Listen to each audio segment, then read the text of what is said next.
6, we're back again. Kristi and Katie, your crime time friends. Stories, justice, laughs collide. True Crime Squad, come join the ride. Grab the clues, let's take a stand. For victims' voices, hand in hand. True Crime Squad, it's time to shine. Season 6, your turn, your time. True Crime Squad, where justice meets hilarity.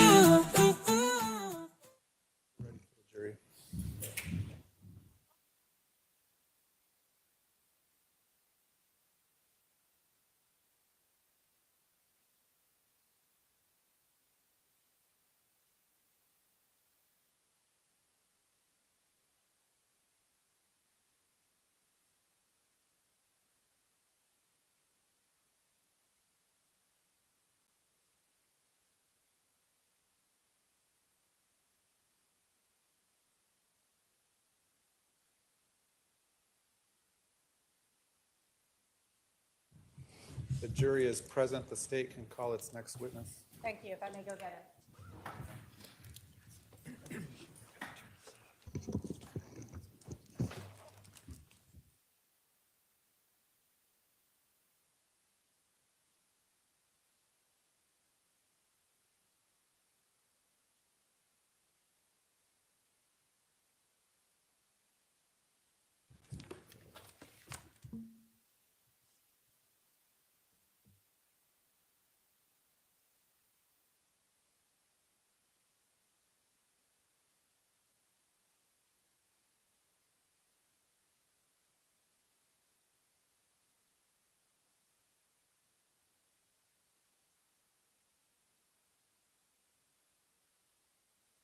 All right. Sir, come on up. You're going to stand right here and be sworn in. Please spell your name for the record. Please raise your right hand. You solemnly swear the testimony you're about to give will be the truth, the whole truth, and nothing but the truth, so help you God. Yes. All right, you're going to walk around the court reporter here. Have a seat to my left.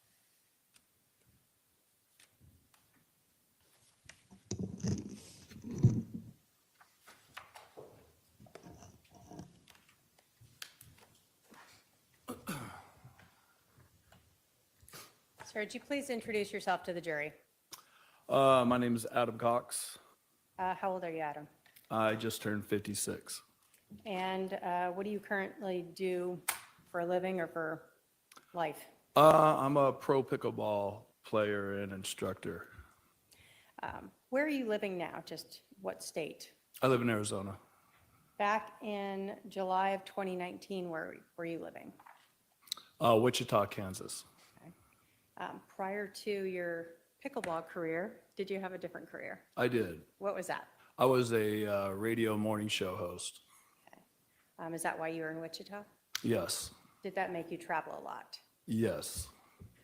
So I want to talk to you about your family first, okay? Okay. Where did you grow up?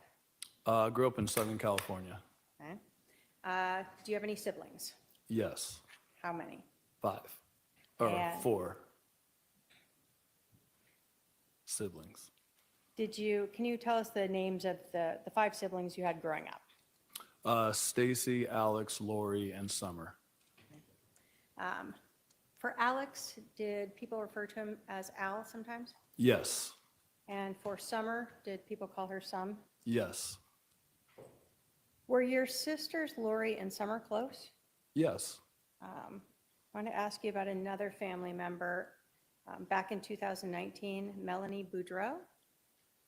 How is she related to your family? Melanie is my oldest sister, Stacy's daughter, so she's my niece. And was your sister Lori close with Melanie? Yes. Do you see your sister Lori in the courtroom today? Yes. Can you point her out and tell us what she's wearing? She's sitting there wearing black blazer. Honor, may the record reflect the witnesses identified the defendant. Good job. In July of 2019, was your sister married? Yes. Who was she married to? Charles Vallow.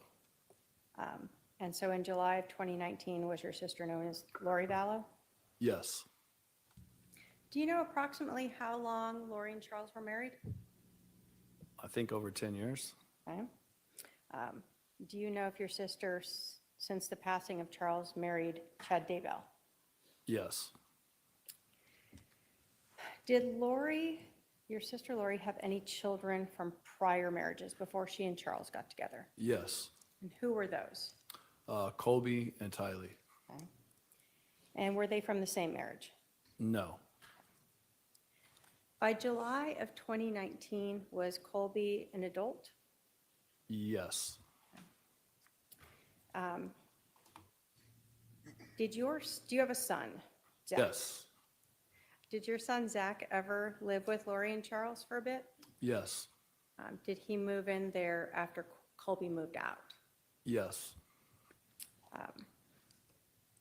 In July of 2019, was Lori's other daughter, Tylee, still under the age of 18? Yes. Do you know whether or not Charles helped raise Colby and Tylee? Yes. Did you know if Charles had any children from prior marriage? Yes. Do you know if do you know how many children he had from a prior marriage? I think 2. Okay. And do you know if either of those 2 children lived with Lori or Charles? Visited. I don't know if they ever lived there. Okay.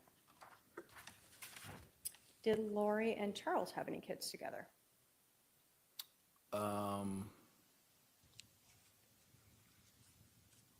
JJ? Was JJ adopted? Okay. So did they adopt him together? Yes. Okay. So in 2019, did Lori and Charles have just JJ and Tylee as their kids living with them? Yes. Did Lori and Charles always live in Arizona? No. Where else did you know them to live? Texas and Hawaii. Okay. We had talked about your brother Alex, or Al. Were you close with your brother Alex? Somewhat. Do you know where Alex was living in July of 2019? What state? Arizona. And can you describe your brother Alex's relationship with your sister Lori? Were they close? I mean, I don't know if close is the word I would use growing up, but Describe just for us. normal brother-sister relationship, I guess. As they became adults, did they continue to be close, or what do you recall of their relationship? Yeah, over the last, I guess 4 or 5 years, The last 4 or 5 years between them was what? they were closer, they were close for like a year and a half, is what I remember. Before this happened? Yeah, they became oddly close for a while. How about the relationship between Charles and Alex? Do you recall what that was like? Just a normal brother-in-law relationship, I guess. Did you ever know them to do things just the 2 of them? No, I don't have any knowledge of that. Did your family sort of do a lot of big family events where everyone might be together? Yes, yeah, Birthday meals, holidays? yes. Adam, did you grow up a member of the Church of Jesus Christ of Latter-day Saints? Yes, And are you still a member of that? yes.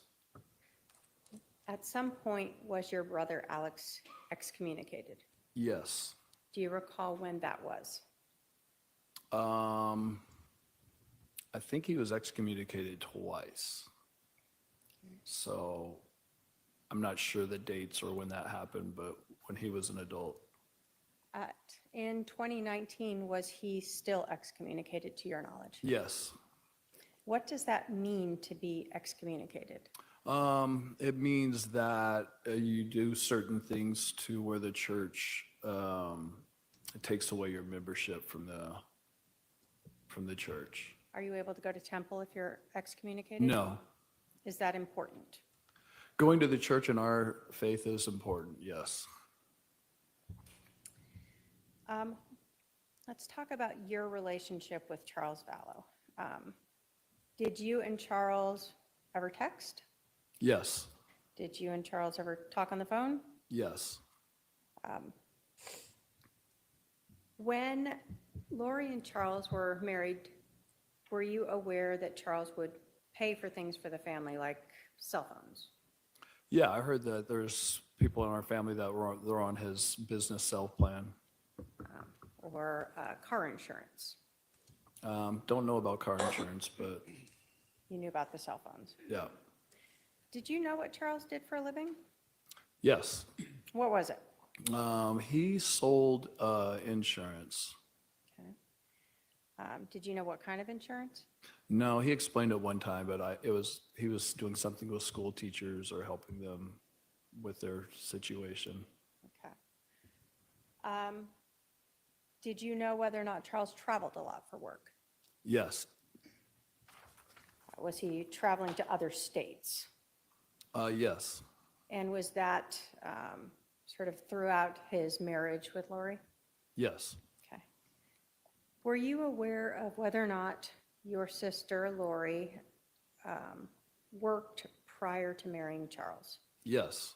Do you know what kind of work she did? She was a hairstylist. Okay. After she married Charles, did she continue to work outside the home? At a hair salon? Yeah. No, not that I know of. Was it your understanding Charles worked so she could take care of the children? Yeah, for the most part, yeah.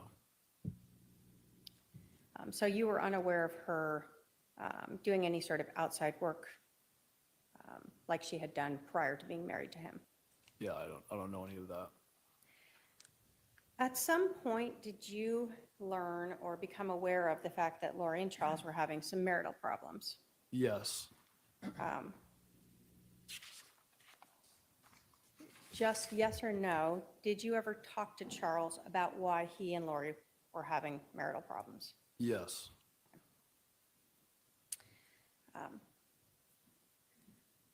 You yourself personally, were you aware of Lori having any beliefs that were outside of what is accepted by the LDS religion? Yes.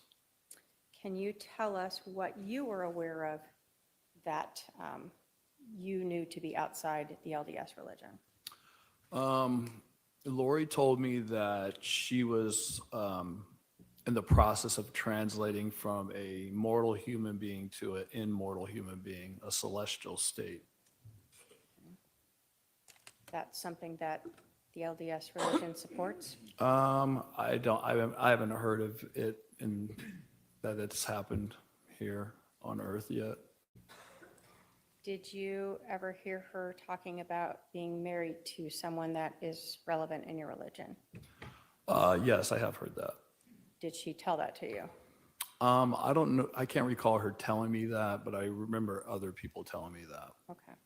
Was there anything else that you recall her telling you that she believed that seemed outside the LDS religion? Yes. There was a time where she told me that she had more priesthood authority than the priesthood.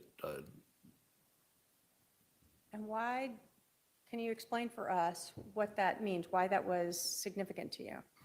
In our religion, the men hold the priesthood, and she said that she's in a state where she's above that. Okay. I didn't quite understand it, but very strange. Did you confront her about these beliefs? Confront her? No. Did you discuss with her about these beliefs? I just let her say what she wanted to say. Was there ever a conversation where, when she was telling you these things, where she asked if you thought she was crazy? Yes. And how did you respond to that?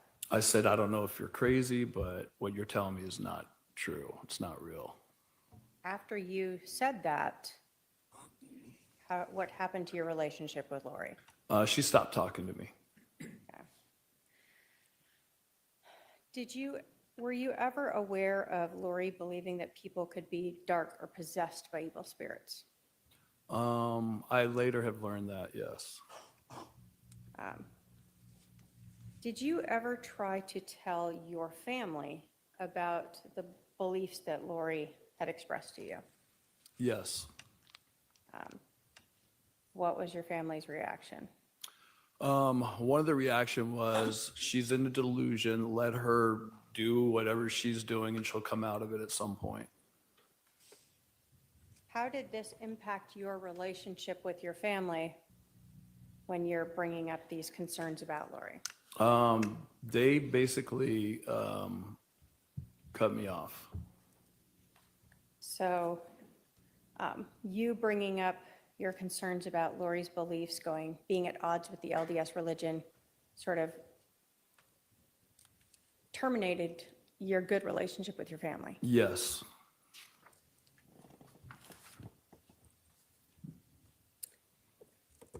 At the end of June of 2019, do you recall Charles sending you some emails that were purportedly written by him asking Chad Daybell to come out to Arizona and write a book for him? Yes. And did you, without going into it, did you review that email? Yes. Did you know Charles, what he had done in his life prior to selling insurance? Yeah, I know that he played minor league baseball. And in this email was the person pretending to be Charles asking about writing a book about his career? Yes. Was that something you knew Charles was not interested in? No, he's not, or wasn't. After you saw those emails that Charles had forwarded to you, where someone was reaching out to Chad, were they inviting Chad out to Arizona? Yes. After reading that and getting that forward and talking with Charles, did you believe that Lori was having an affair with Chad Daybell? Yes. Did you and Charles spend time talking about that? Yes. Was he kind of, I guess, in a tailspin? I'm not sure the best words to say from learning that. Yeah, he seemed a little desperate. Did Charles have some idea on how he thought he might be able to get Lori back into the LDS faith? Yes. What did you understand that to be? Charles just thought that Lori was going overboard and that she was going to the temple like 5 times a week, and that's not normal in our religion, and that she was going a little off the wall. So he figured that if she got her temple recommend taken away from her, that she would come back to normal, who she was before she started in all this things that she was believing. Now, you told us that you had heard yourself some ideas by Lori that were outside the LDS religion. Did Charles also tell you about other things that she had told him? Yes. Okay. And so did you talk with Charles about something that we'll term an intervention? Yes. What did you mean by an intervention? Intervention means he's kind of desperate because nobody in our family would talk to him. I'm sure that, Lori had told people in our family not to talk to him. So he thought that, having an intervention would be getting in front of her, recording her, giving it to the stake president, or having the stake president hear what she was talking about and hear the crazy things that she was saying. So the intervention was part of the way to try to get her to come back to the mainstream LDS beliefs. Yes. Did Charles ask you to help him with this intervention? Yes, he did. Did you guys have a specific plan, like on X date at X time, we're going to do this? No. Had you talked to Charles about potentially going to Lori's and recording her on your phone? Yes. Did you talk to Charles and text him about another idea of having a family dinner and again, recording her so that you could play that for the stake president? Yes. We're using a term there, stake president. Who is that? What is that in your religion? Well, in our religion, we have our churches organized to where we have wards and then a bigger, like 4 or 5 wards that are in a stake.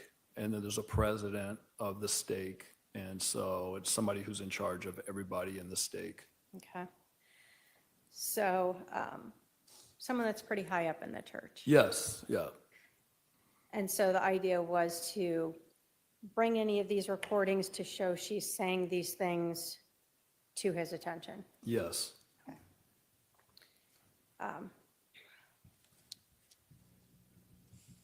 And again, the point of that whole was to just try to take away her temple recommend.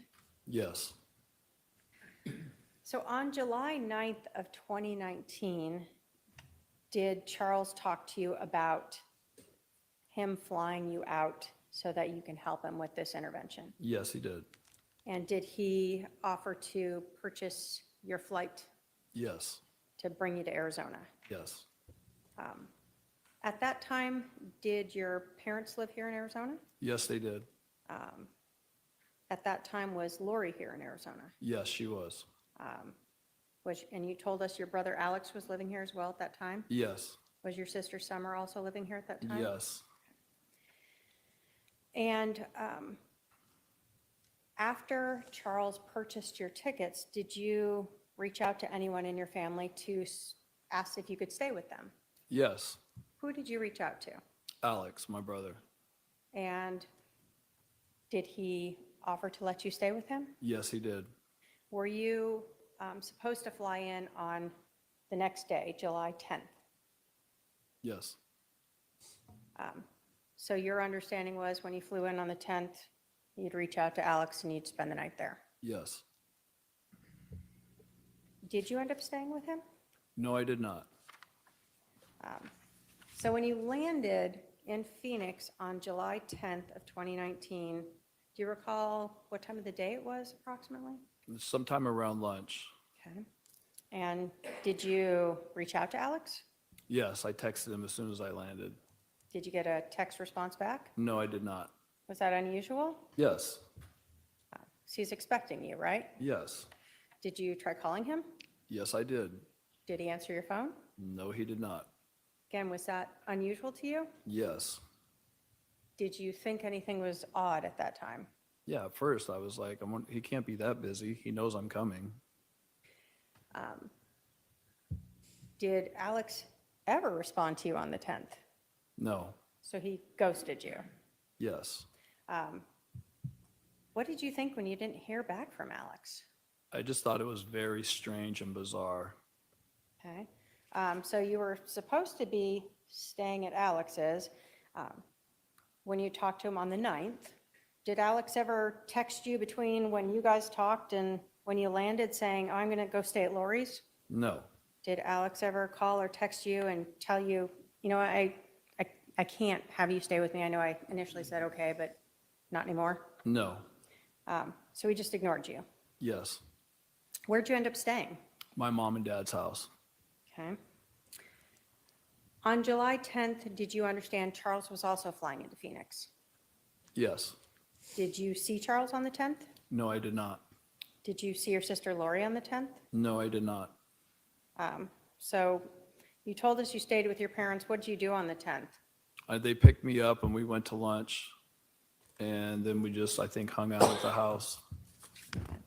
You said your son Zach lived here at the time? Yes. Who was he living with at that time? I think he was living with my mom and dad. Okay. So although you didn't talk with Charles on the 10th, Did you have an understanding of what he was going to do the morning of the 11th? Yes. What was that? He was going to go pick up JJ, his son. It was his turn to, I guess, have him for a few days or whatever. Were Charles and JJ really close? Yes. So the morning of July 11th, you were not expecting to get together with Charles at 7 in the morning, right? No. Did you get a text message from Charles? Yes, I did. And did you learn where Alex was? Yes, I did. Where did you learn Alex was? Alex was at Lori's house. When you learned this, was Charles texting you sort of in real time as he is coming to the house, Yes. explaining to you what he's seeing and what's going on? Yes. And are you responding back to him? Yes.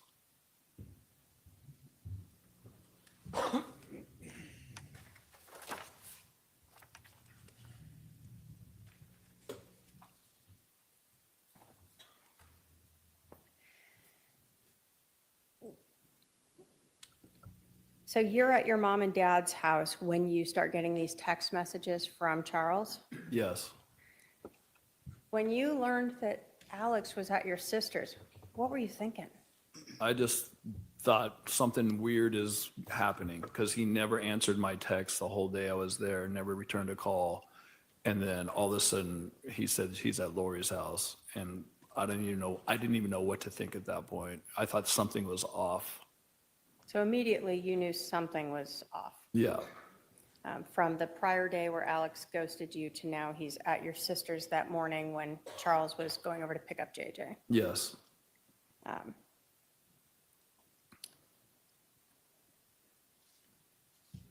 Were you concerned that Alex was at your sister's house?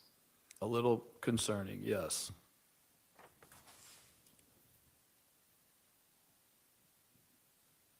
Have you seen text messages that you and your brother-in-law Charles had sort of making the flight reservations and leading up to the morning of the 11th? Yes. And were those all messages that you two had as you're trying to figure out how to have this intervention? Yes. And then ultimately, what you are seeing and saying that morning at 7:30 in the morning? Yes.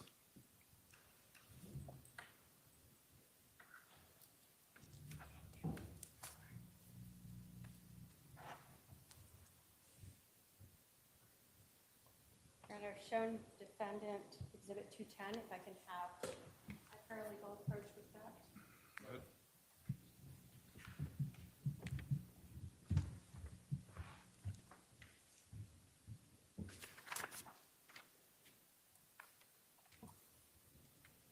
Adam, if you can take a look at those and let me know if you recognize those as text messages that you had with Charles, sort of the 9th, 10th, and 11th, as you are interacting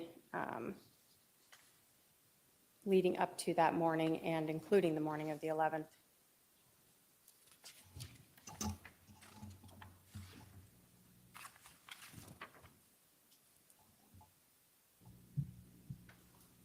Yes. Your Honor, the state will move to admit Exhibit 210 pursuant to 8031 as present sense impressions. Yes, Your Honor, we object in lieu of that is a report and not the full extraction. All right, well, may I see that particular objection wouldn't prohibit admission, it would go toward weight, but give me a second here.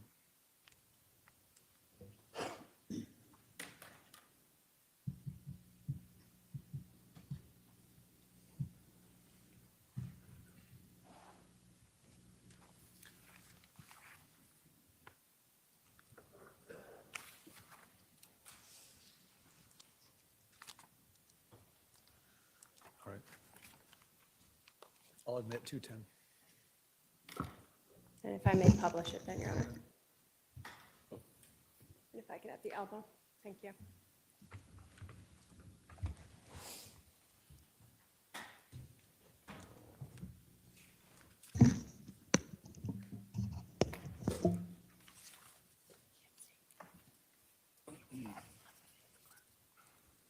Adam, I'm going to start sort of going back to, in Exhibit 210, the conversations that you and Charles were having as you're trying to come up with a way to have this intervention, all right? So you learned that Charles was reaching out. Well, let me ask you this. You had learned from Charles about this fictitious email, correct? Yes. Did you learn that Charles had reached out to Lori about it? One more time? Did you learn that Charles had reached out to Lori about this email? Yes. Did you learn that he had reached out to Chad Daybell's wife about it? I think I remember that. Was he, these are text messages. Were you also receiving emails from Charles? Yes.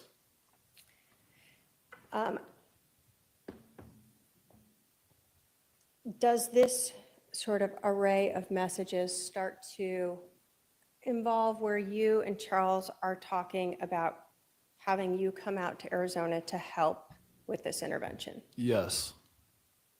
And so do we see on the 9th, you letting him know that you could fly out tomorrow and come home Saturday or Sunday? Yes. Do we see, as you continued on, he tells you that he could fly you in on Southwest, and he's telling you he's just right now landing in LA, right? Yes. And you knew he traveled a lot for work. Yes. When we get to the 9th at 9:11 a.m., did you get a message from Charles about how you were going to get everyone together without Lori knowing that you're going to have this intervention? Yes. And is that one of the ideas where you indicated that I'll go see Lori at her house and have a talk with her and keep your phone on record? Yes. So that was sort of one idea of a potential way to show the stake president that she was having these ideas outside the LDS faith? Yes. Does Charles kind of tell you he's not sure that that's really going to work? Yeah. He says, I think she'll leave, but it's worth a try. Yeah. Did you then suggest also have a family dinner with everyone? And then say, always leave my phone on to record what I say and what everyone else says? Yes. And then you go on to say that's to have proof for Holmes. Who's Holmes? President Holmes. He was our stake president, or their stake president. You were in Wichita, but he was the stake president here. I lived here before, and he was in my ward, so I know him. So when you're talking about the stake president, Holmes is who it actually is? Yes. Okay.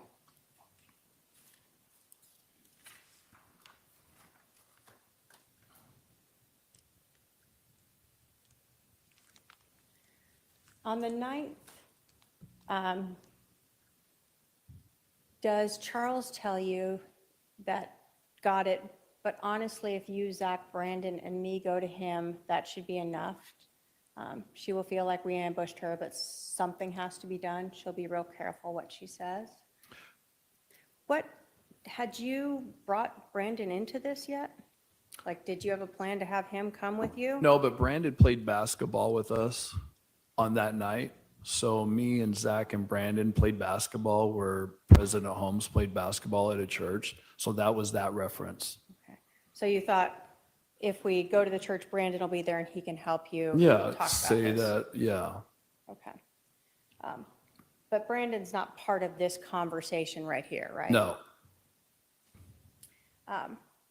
Then does it kind of go back to Charles asking for your information so he can make your flight reservations? yes, Okay.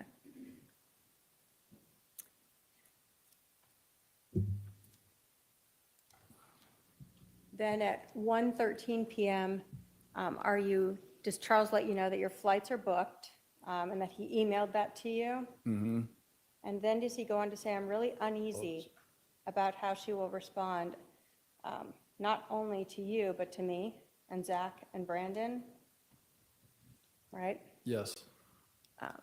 In talking with Charles and this intervention, was there a constant concern of how she would respond to trying to take away her temple recommend? Yes.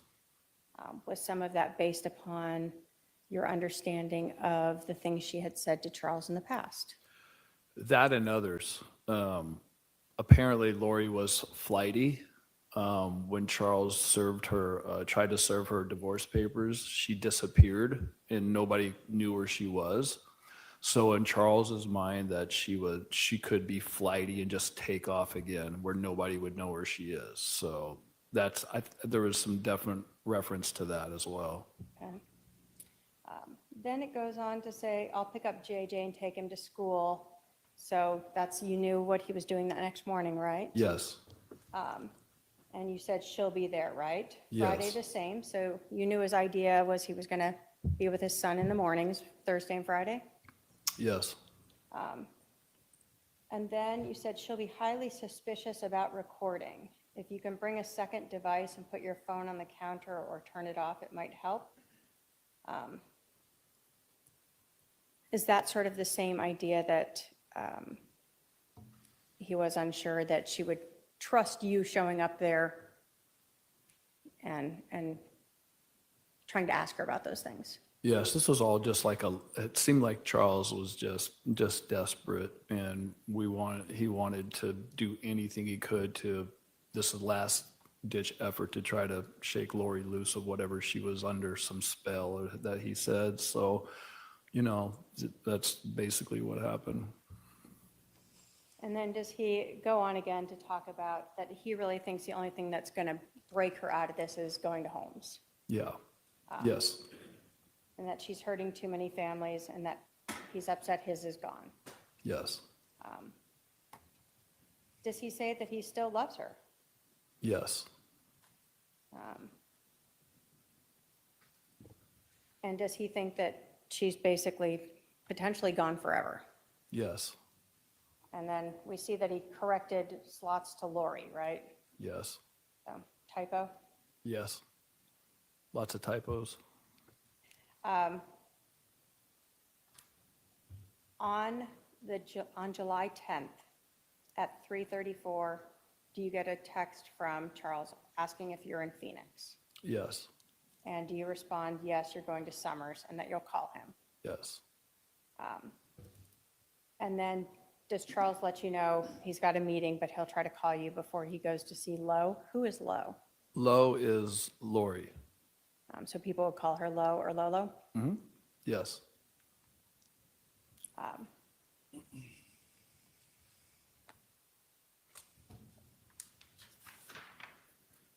Do you remember if you talked to Charles on the 10th? On the 10th, what day was that? The day before, so when you flew in, did you ever talk to Charles? No, I don't remember talking to him then.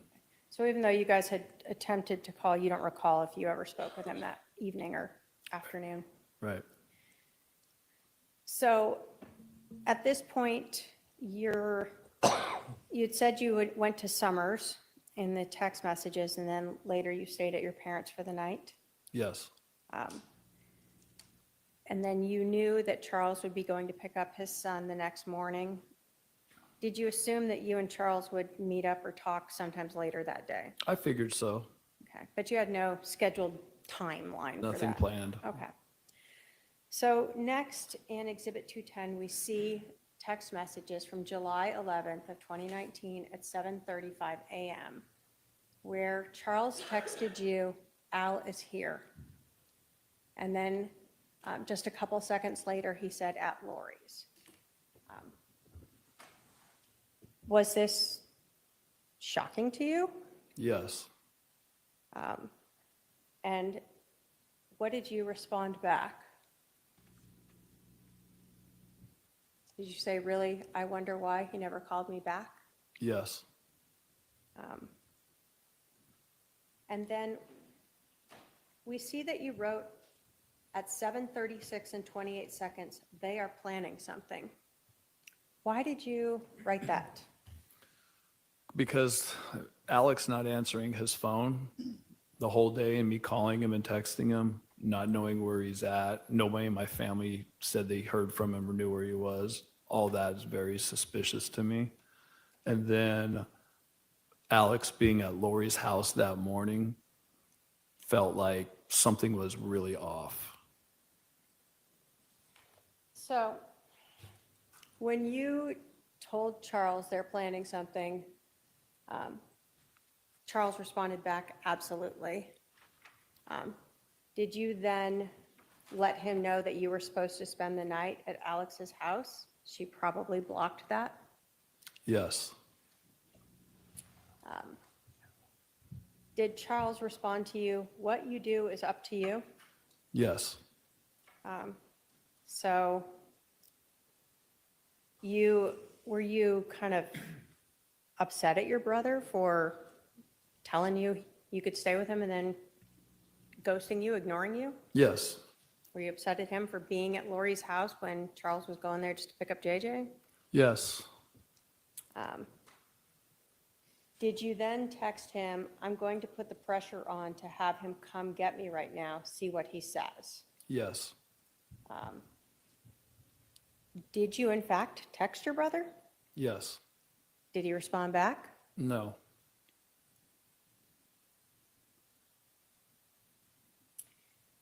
As we're going along here, we see that each of these are being read sort of in this short period of time, these couple minutes that Charles is here as he's driving in.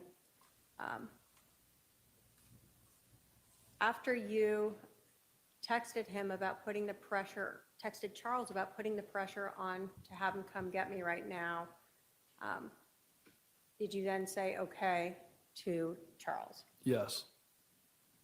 And then we see again that at 7:49:34 a.m., you texted Charles, me and Zach are going to the Stake Center tonight at 8 to play basketball. Holmes is always there, either playing ball or interviewing people. I will try to catch him and have a conversation with my old friend. Yes. What was that about? That was just part of the plan that Charles initially came up with to somehow get in front of the stake president. That night, he's the stake president. He interviews people for Temple Recommends and also plays basketball afterwards. So that was just a thought of maybe this could be something that we could do to help with that situation. Okay. Now, up until 7:37 and 7, you had been interacting with Charles, right? You would respond and you were getting some text messages back from him. Yes. We see after 7:37 where he texts you, what you do is up to you, that he didn't respond back to any of your other comments, right? Right. So when you sent him at 7:37 and 29 seconds, that you're going to put the pressure on him, you meant Al, Yes, Alex. to come get you. Charles didn't respond to that. No. And in fact, it shows that that message was read at 12:13 p.m. versus the earlier messages that were read sort of right in time. Mm-hmm. Is that yes? Yes. And when you told Charles that you and Zach were going to go to the Stake Center to play basketball and see if you could find Holmes, did you get a response from Charles? No. And again, we see that that was read at 12:13, correct? Yes.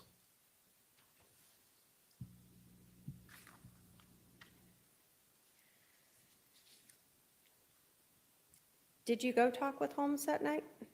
I went to go play basketball, but he wasn't there. Was it just you and Zach? Yes. During the day of July 11th, at any time, did you learn that Charles Vallow had been shot? No. So Lori did not call you and tell you that Charles had been shot? No, Alex didn't call you to tell you that he'd shot your brother-in-law? no, Anyone in your family talked to you about it? nope, How about the next day, Friday, July 11th? Did Lori tell you Charles had been shot? no, Alex contact you to tell you that he'd shot Charles? no, Anyone in your family talk to you about that? no.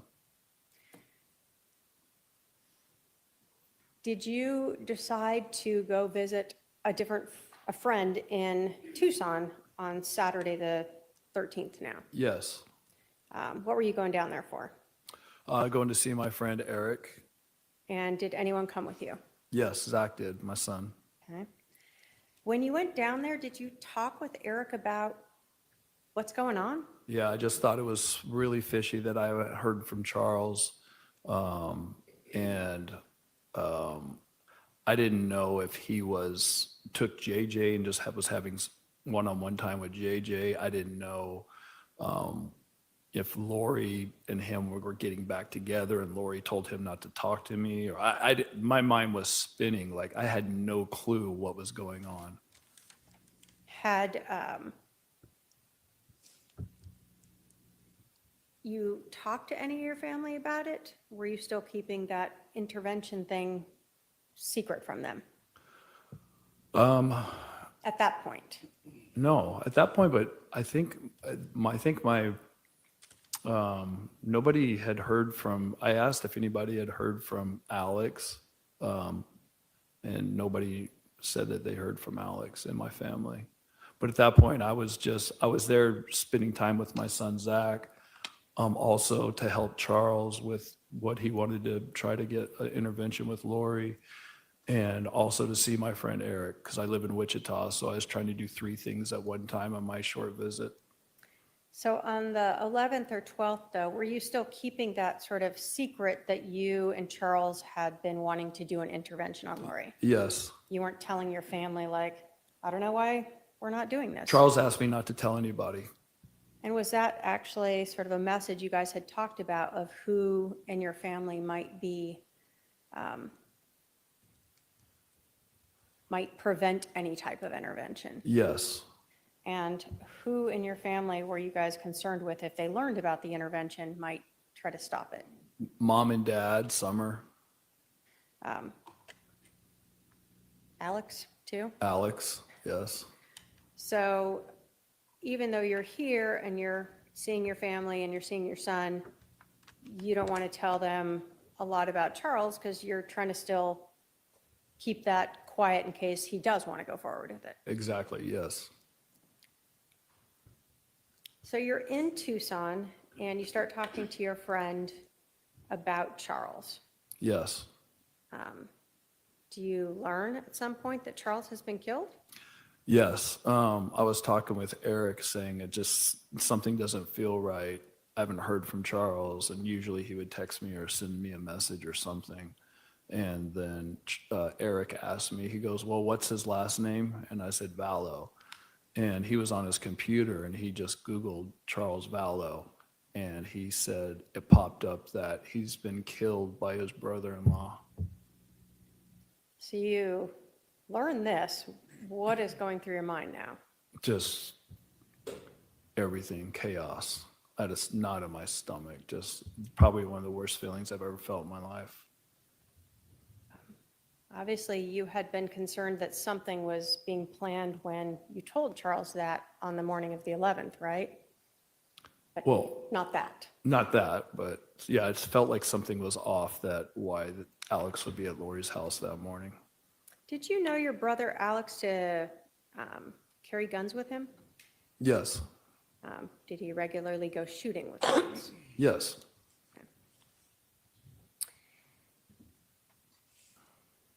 Prior to Charles being shot and killed, did you ever tell Lori that you were going to be trying to do this intervention with her? No. Prior to Charles being shot, did you ever tell Alex, hey, I'm going to stay with you, but we're trying to do an intervention with Lori? No. What about your parents? Did you ever tell them you were going to try to do an intervention? No. Your sister Summer? No. So if your sister told detectives a couple hours after Charles was shot that she was confronting Charles about you and Charles talking and texting, it wasn't something that you told her about? No.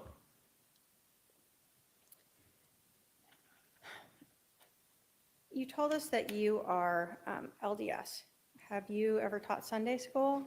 Yes. Can you tell us about the story of Nephi? Nephi? Well, Nephi was a prophet in the Book of Mormon. It's the first chapter. He was a prophet, very humble and faithful servant of the Lord. Ironically enough, his brothers tried to kill him at one point. But he actually ended up going to Jerusalem to get these plates back, and he was run off, came back, and then went back again because the Lord asked him to.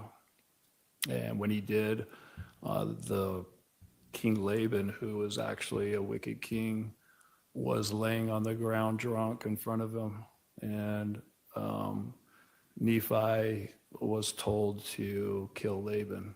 Who was he told by? The spirit, or God. So God was using a Holy Spirit to tell him to kill Laban? And did Yes. he? Yes, he did. Was that something he anguished over? Yes. But ultimately, it was a justified killing. Yes. So was the concept that it was better for Nephi to kill this one evil man and sort of benefit the nation and his descendants? Yes.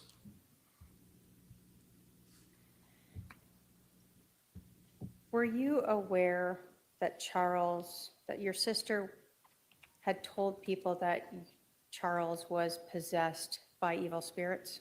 Yes. Were you aware that your sister had told people that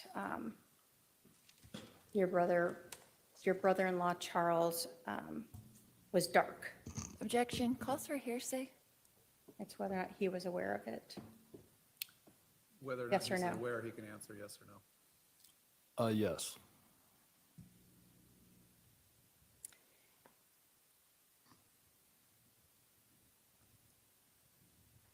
When you and Charles were talking about this intervention, were you trying to help your sister come back to mainstream LDS beliefs? Yes. So it wasn't just Charles, but also her. Yes. You told us that your friend had Googled and learned that Charles was killed. Did you know at that time it was by your brother Alex? That's what the article said. So yes, he told me that. What did you do after you learned that? Freaked out for a little bit, cried, didn't know what to do, thought my world was coming apart. Then I got angry a little bit, and then called first thing I did, I called Kay, who's Charles's sister, and asked her, because she's the only one that I felt safe calling after knowing my family was involved in this or thinking of this, that I asked her if she knew that Charles was dead, and she said she just learned of it too. Did you learn from your friend when, because it's now the 13th when you learned this, right? Yes. Did you learn when that happened? Yes, I did. So you knew on that Saturday, the 13th, that Charles had been killed that morning Yes. of July 11th. Yes. Did you ever come back to Phoenix and confront anyone in your family about this or talk to them about it? Yes. After I talked to Kay, then I called my mom and asked her if she knew that Charles was dead. And she said yes. And I said, what's going on? And she said, you tell me what's going on. And at that point, I thought that was bizarre that she would say that. So I said, well, we need to sit down and talk. And she said, yes, we do. And so me and Zach got in the car and drove back to Phoenix. Did you go to your mom's house? Yes, I did. Did that conversation go well? No, Did this create a break in your relationship with your mom? yes, Did you stick up for Charles? yes, Did sticking up for Charles create issues between you and most of your family? yes, Did you continue to stick up for Charles even with that happening? yes. After you had that argument with your mom, what did you do? Me and Zach left her house and we were staying at Summer's house, my sister, who was away on vacation. And we were staying at her house and we went back to her house. We were watching her dog. You were supposed to leave the next morning, Sunday, to go back to Wichita. Did you return back home? Yes, we did. Did your son go with you this time? Yes, he did. After this whole incident happened, did you not talk with your family for a long time? Yes, Did it cause a lot of friction in your family? yes, Have you started to try to talk with your family some? yes. I have no other questions, Your Honor. Cross?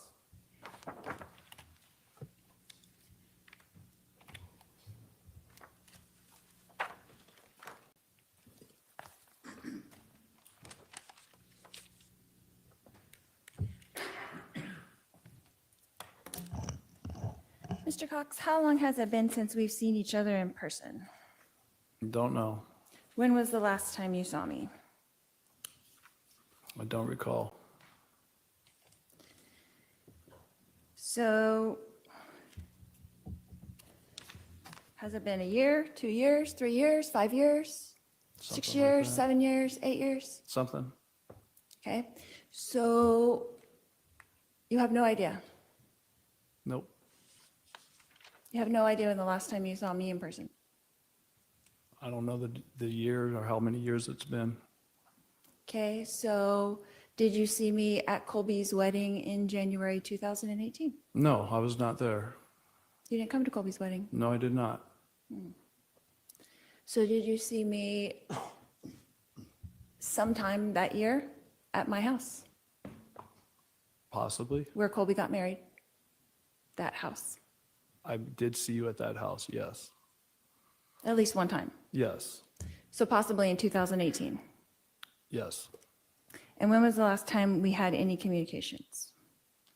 The last time I remember our communications was you and I were speaking in the kitchen when the family was over. Okay, so you think that was that time in 2018? I think so. Okay. And were we eating my green chili chicken enchiladas? Do not remember that. You do not remember that? Nope. Is that what I made every time we had a family get together, which was like 10 times a year? I don't remember that. Okay. And when was the last time that we had a phone call or text message? I have no idea. Could it possibly be around that exact same time? Possibly. Okay. So that was possibly in early 2018? Yes. Okay.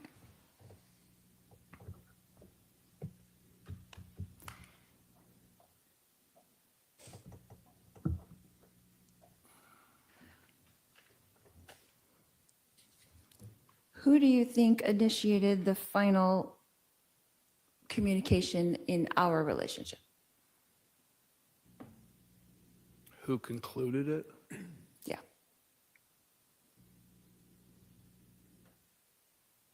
I don't know.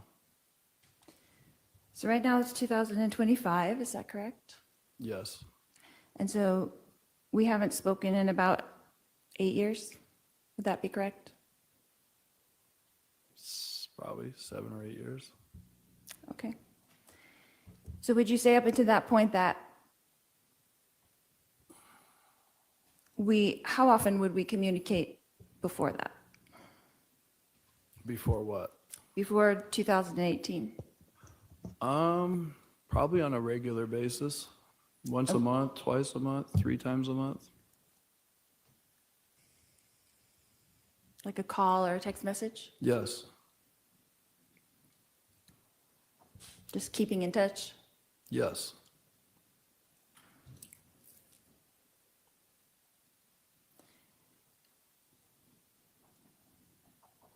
You know of us living in Hawaii and you were living in Kansas at the time? yes, And in your career, you lived in lots of different places, is that correct? yes, Austin, yes, Dallas, yes, New York, yes, Wichita, yes, Sacramento. yes. Did I miss anything? Others? And I was in Texas, Yes, Arizona, yes, Hawaii. yes, So would you say that we were not physically close during the past 20 years? yes, I would say that. So our communication would be solely family get-togethers, occasional text messages. Is that correct? And phone calls, yes. Okay.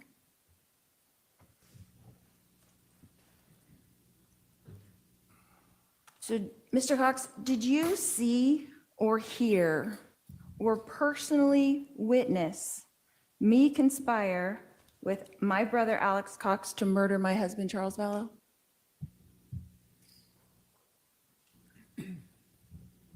Repeat that again? Okay. Did you see with your eyes or hear with your ears or personally witness me conspire with my brother Alex Cox to murder my husband Charles Vallow? No. Thank you. No more questions. Redirect?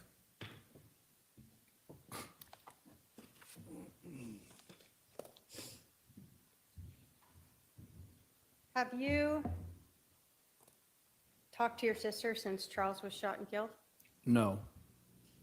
So, since that happened, you cut off all communications with her? Yes, Prior to that, you were being asked about 2018 being at Lori and Charles's house. Was that the time where Lori told you she was becoming a celestial being? yes, And the time where she was telling you other ideas that were not in line with the LDS faith? yes, After you had heard those statements by your sister, you told us that she had asked you if you thought she was crazy, right? yes. And you had responded back how? I don't know if you're crazy, but what you're telling me is not true. After you told her that her beliefs were not true, did that sort of end your talking with her? Yes, You were asked if you personally saw, heard your sister Lori conspire to kill Charles. Were you there that morning? no, Were you the person who was supposed to, though, be with Alex on the 10th into the morning of the 11th? You spent the night with him? if I would have spent the night with him, yes, So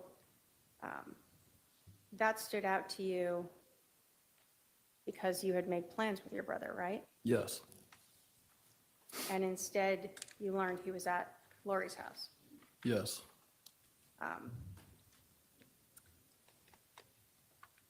You told us that you thought it was odd that your brother would be over at your sister's house at 7:30 in the morning. yes, And you were aware that your brother had guns. yes,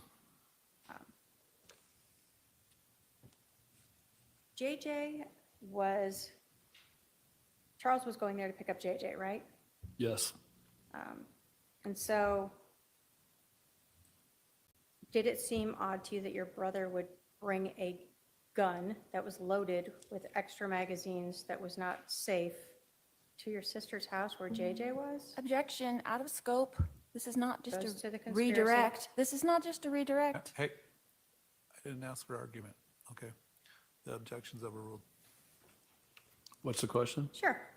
Did it stand out to you that your brother, who knew JJ, would bring a loaded gun and extra ammunition to the house where JJ was running around? Well, It wasn't- I didn't know at the time. Yeah. You're saying afterwards? Yeah, you learned afterwards your brother killed him, right? Yes. So when we're talking about this conspiracy and things that are going on, did that seem odd to you that your brother would bring a loaded gun and extra ammunition in his unsafe way to a house where your, sister's son, JJ, lived? Yeah, it seems extreme. When you were talking to your family after this happened, did you actually tell them that you believed that Lori and Alex had conspired to kill Charles? Yes. Why was that? Because Lori had told people that Charles was no longer living, that some guy named Ned was inside of his body, that there was a zombie living inside of him. And Alex didn't respond to any of my text messages when I was supposed to be with him. And he was at that house that morning. Lori talking crazy about how she's a translated being. All these things all added up into that moment and that morning. Once I found out on Saturday that Charles was shot and killed, no doubt on my mind that they killed him. That's a feeling that I got. And you told your family that? Yes. No other questions? The last line of questioning from the possession of the gun on, I think the defendant's right, was technically beyond the scope of her cross. So based on that, I'll allow the defendant, if she wants to recross on those issues, if she elects to, may do so now.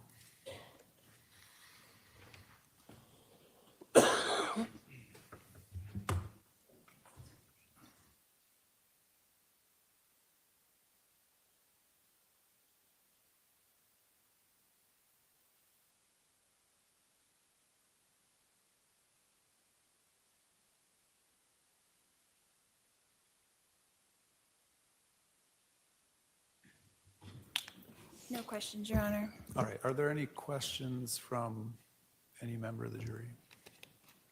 Not seeing any, sir, you can step down. You can step down. Thanks. State can call its next witness. Thank you. I may go get her. Go ahead.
All right, you're going to come right up here. My clerk will swear you in. You're going to stand right here.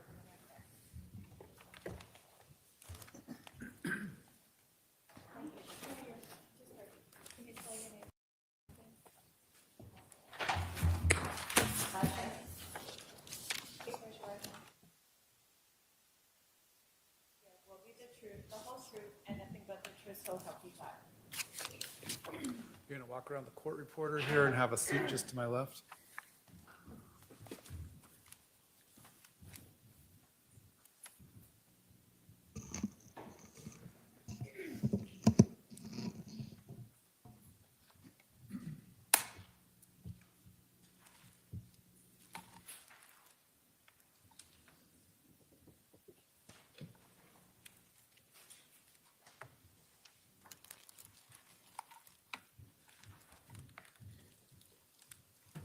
Thank you. Would you please introduce yourself to the jury? My name's Serena Sharp. I'm going to have you pull in a little or move the mic down a little closer to you so we can hear you. Ah, Thank you. How old are you, Serena? How old am I? 51. And where are you living currently? What state, what city? Arizona, Queen Creek.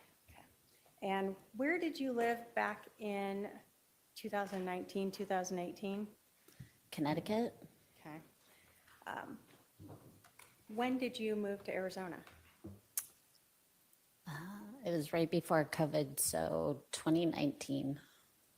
Do you recall, I know we don't have a lot of weather here, but summer, winter, fall? Definitely summer. This is hot.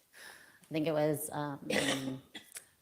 end of July, August, but we closed on our house September. Are you a member of the Church of Jesus Christ of Latter-day Saints? Yes. Were you raised in this church? Yes. Do you consider yourself a spiritual person? Yes. I want to talk to you about a group, Preparing the People. Have you ever attended any of their events? Yes. Two. Can you tell us what those are? They were conferences that helped people prepare physically and spiritually for emergency preparedness and the second coming of the Lord. And you said you attended a couple of those conferences? Yes. Are they located sort of around the country? Yes. Did you ever attend one of those conferences here in Arizona? I did. Do you recall when that was? It was November of 2018. When you decided to come to this conference in November of 2018, did you know anyone here? Two people, one just from over the phone conversations, Melanie Gibb and Jason Mao. So did you have any place to stay when you came here? What was your thoughts as you're coming in for this conference? Both of them invited me to stay at their homes. And what was your plan? Who did you think you were going to stay with? I thought I was going to stay with Melanie Gibb because she offered to pick me up at the airport as well, so that I didn't need to rent a car. Did you know Arizona well? Not at all, no. So were you picked up by Melanie Gibb? Yes, And did you stay at her house? no. Where did you stay? After she picked me up, she said that instead of her house, because her whole family was home and it was busy and chaotic, we were going to stay at her friend's house, whose family was gone for the weekend and had a bunch of people for the conference staying there. Okay. Who was that? That was Lori. Did you know her last name, or did you learn it? I learned it when I got there. I had never heard or had met her before. What was her last name? Vallow? Okay. So you told us you didn't know Lori Vallow prior to just coming to stay at her house. No. Do you see her in the courtroom today? Yes. Can you point her out and tell us what she's wearing? She's right there with glasses on and blonde hair and a black jacket. Crown, and may the record reflect the witnesses identified the defendant. It shall. Do you recall who else was staying at Lori's house that weekend? There was a lot of people, and I was meeting everybody for the first time, so I don't recall everybody, but I do know Lori was there and Melanie was there. Did you ever meet Chad Daybell? Yes, he was there as well. Was that the first time you met him? Yes. So during this event, are you going between Lori's home and to a location where the conference is at? Correct. Okay. And did you ever talk with Chad Daybell outside of, well, did you ever talk with him that weekend? Yes. Okay. Did you ever talk with him after that November 2018 conference here in Arizona? Yes. When else did you see or talk with him? I saw him at another Preparing a People conference in February. So that's 2019 now, Yes. after the November one. Correct. Where was that one? That was in Idaho. And did you ever contemplate moving to Idaho? Yes. Did you ever meet with him in Idaho well, did you learn he lived there? Yeah. When did I learn? Did you learn that he lived in Idaho? Yes. And did you ever, in fact, meet with him in Idaho to kind of talk about possibly moving there? Yes, I was actually house hunting with a realtor and in the city that he lived, so we connected for a few minutes. What city was that? Rexburg? Did you know if Chad was married at that time? Yes. When you were staying at Lori's house in Phoenix in November of 2018, did you understand her to be married? Yes. At that time, did you have any idea that Lori and Chad were having an affair? No idea. After you met Lori at this and stayed at her house, did you have any more conversations with her, texts or phone calls? Yes. Were you ever invited back out to Arizona? Yes. When was that? That was in March of 2019 for a girls' weekend. What was the girls' weekend going to be? It was a few girls coming together for a girls' weekend, so Whose house, where was it going to be? that was at Zulema's house. And I think from my memory, she's the one who invited me and started that girls' weekend idea. Had you met Zulema before? Yes. Where had you met her? I met, it's vague, but I think I met her at the first Preparing a People conference I came to, which was the November 2018 here in Arizona. Okay. And had you talked with her as well between that November time and when you came out in March? Yes. Who else was part of this girls' weekend that you recall?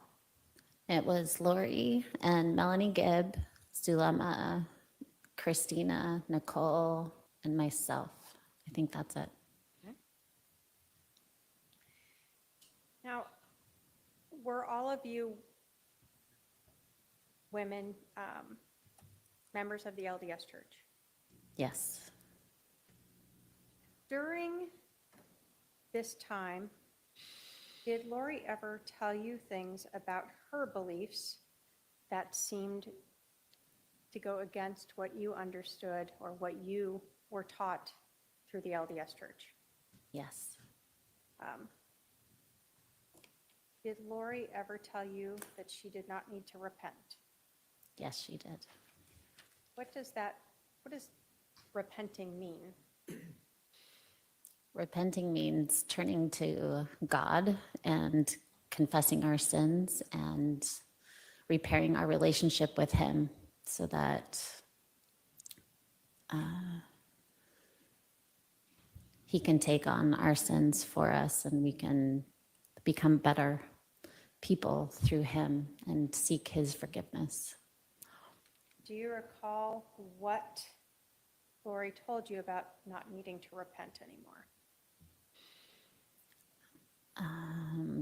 What I remember is she's had a couple of verses in the Bible that she pulled out and read and then said, I believe something to the effect of, I believe we don't need to repent anymore. Did that stand out to you? Oh, yes. Yeah. Was that That was concerning shocking. to you? Pardon? Was that concerning to you? Very. I think you just said you were shocked by it. Yes. It was that against your religion. Correct. Did she ever express to you and this group that all of you might not need to repent? I don't remember the specifics of it. If she was trying to apply that to us or just to her, I don't remember. I just remember she said we, or generally, I don't remember the specific words she used, but that there was not a need for repentance anymore. Do you recall, have you been interviewed by the police a couple different times? Yes. Do you recall being interviewed in April of 2021? Was that was the Chandler Police At the Department? police department instead of at your home? Yeah. Do you recall saying to the detectives then that she said, we don't need to repent anymore, we've come to that stage? And then you were asked when she said we, was she talking about like her and Chad or all you guys? And you said she was trying to get all of us to believe that. Do you recall saying that? I don't recall saying that, but if that's in the transcripts, that was much closer to the time when it was said. It's been a few years. I don't remember exactly what was said anymore. So your memory back then would have been better than now? For sure.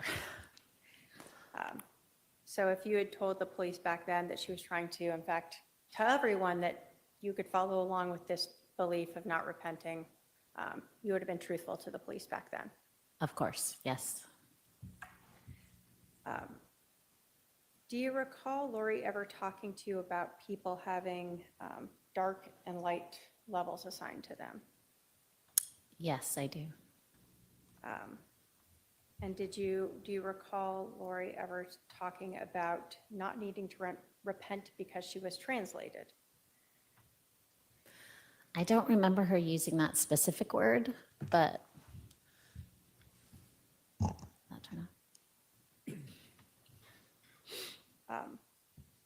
What do you recall her saying with regards to that? I remember her talking about changing physically and spiritually. Those are the two I remember.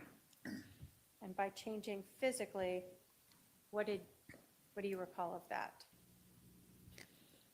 Just being filled with more light and knowledge so that we could become closer to God. So is that sort of the same as when we're talking about being translated? Yes. Okay. I just don't remember her saying that specific word. Okay, so the concept was the same, whether or not she said that word, you don't recall now. Correct. Did Lori ever talk to you, either that weekend or prior to that, about casting? Yes. Do you recall if Lori was the person who brought up casting? I believe she was, from my memory. Do you recall if she talked to you about casting on more than one occasion? Yes. Now, how many times do you recall that she had brought this up? I don't know how many times. It was more than once? Yes, it was more than once. Did she ever bring it up while you were talking or Zoom talking like we used to do in the pandemic? I never Zoom called with her. I Did you don't, phone call? phone calls. Yes, So at least one phone call you recall that she brought up casting? that I remember one phone call. There might have been others. I just don't remember. What, so was that phone call, to the best of your memory, before this girls' weekend in March of 2019? From my memory, I think it was after, but So then let's talk about the weekend of March, the girls' weekend in March of 2019. okay. Did Lori bring up casting there? Yes, she did. And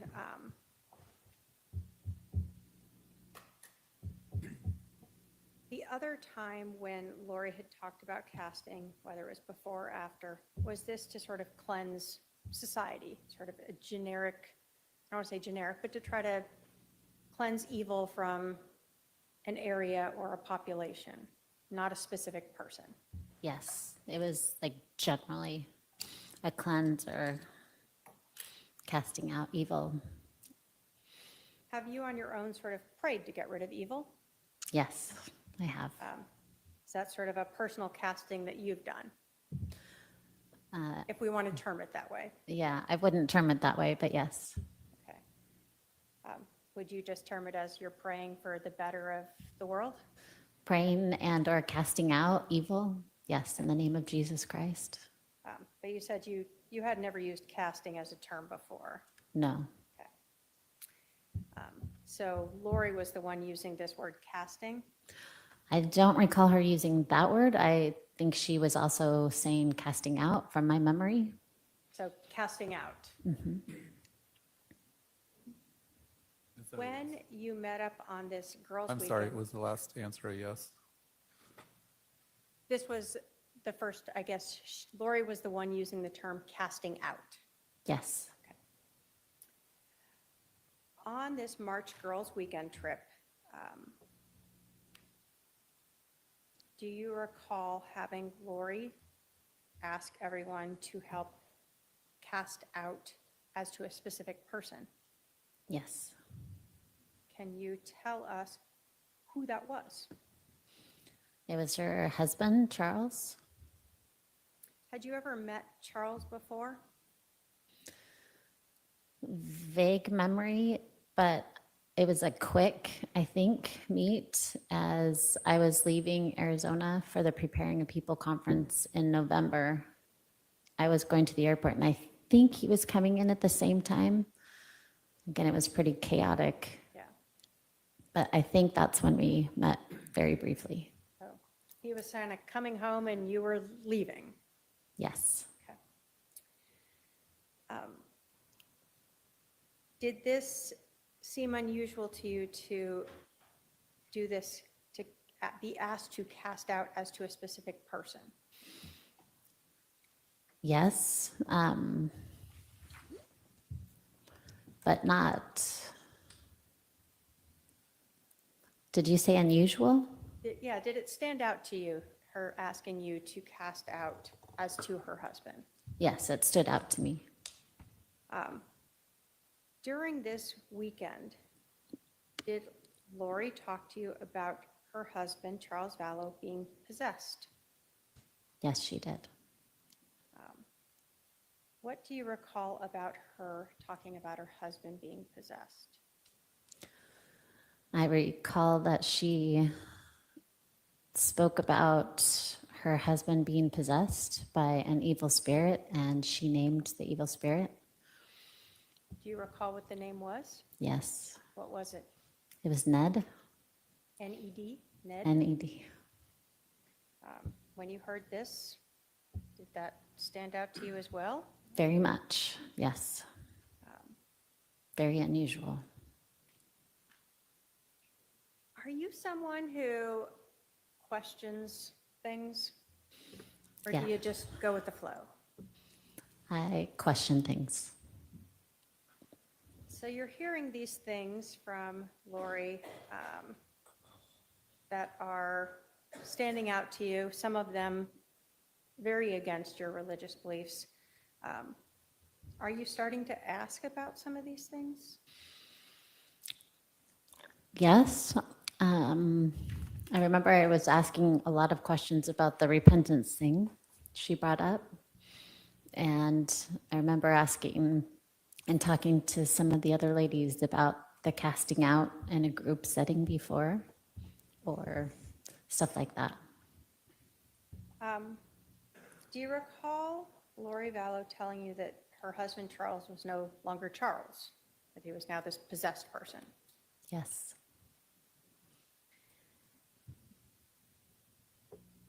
When Lori was talking to you about Ned, was she explaining that this evil spirit was now in the body of her husband? I don't know if she used those exact terms, but that was the impression I got, yes.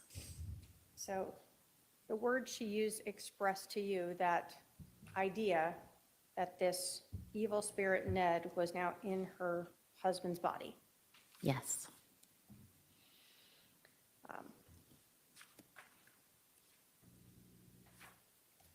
So did you ever hear Lori use the term zombie? I did. Is that another thing that kind of stuck out to you? Very much. In listening to Lori, did zombie sort of did you understand that to mean someone whose body was possessed by an evil spirit? Prior to this, I had thought zombie was like a Hollywood thing, but she tried to relate the zombie and correlate that to the evil spirit that was inside of somebody, Like her husband? like her husband, yes.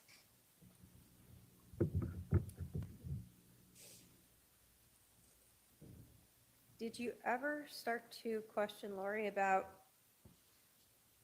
zombies and these evil spirits inhabiting her husband's body? Do you try to question her about that? I don't recall specifically.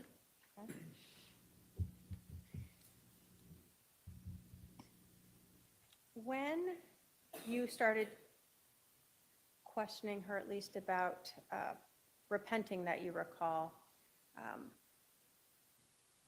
did you see a difference in how you were treated? Soon after that girls' weekend, yes. So let's talk about the group casting. What happened? What did you guys do for this group casting for her husband, Charles? All the ladies came together and we were all in the same room just talking. And I remember coming together. I don't remember if we were standing or sitting, but I remember Lori started and asked for this help for her husband because she needed to cast out this evil spirit. And she asked to just go around the room and each of us take turns casting out to see if we could get rid of this evil spirit within him, Ned. And this was the first time you'd ever had anyone ask you to be part of some group to cast out, Yes. and a group to cast out a evil spirit as to a specific person. I've never done that in a group setting before. Never even heard of that before. After this weekend, let me ask you, how many days do you recall that you were here?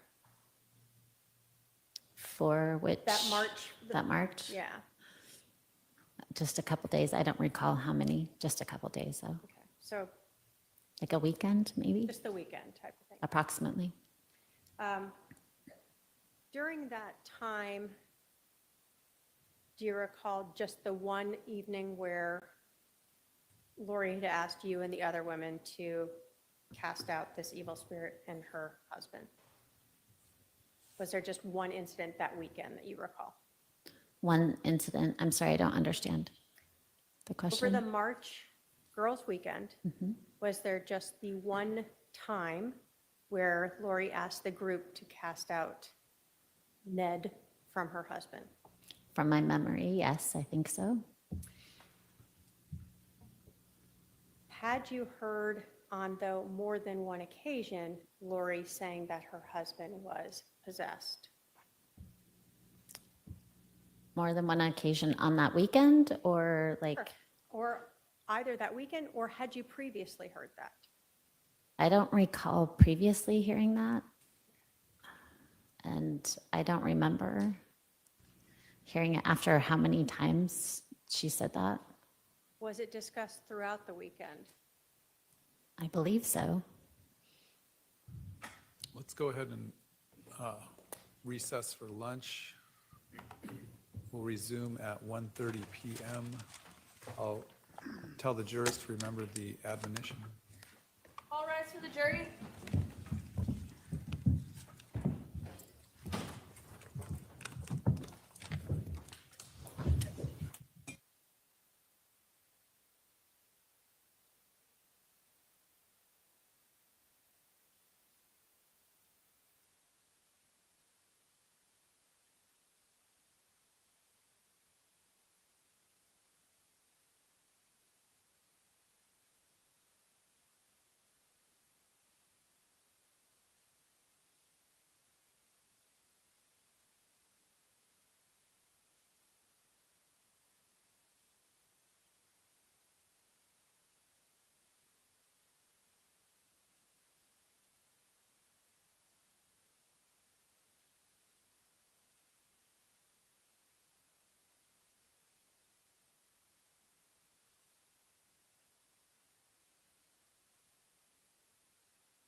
All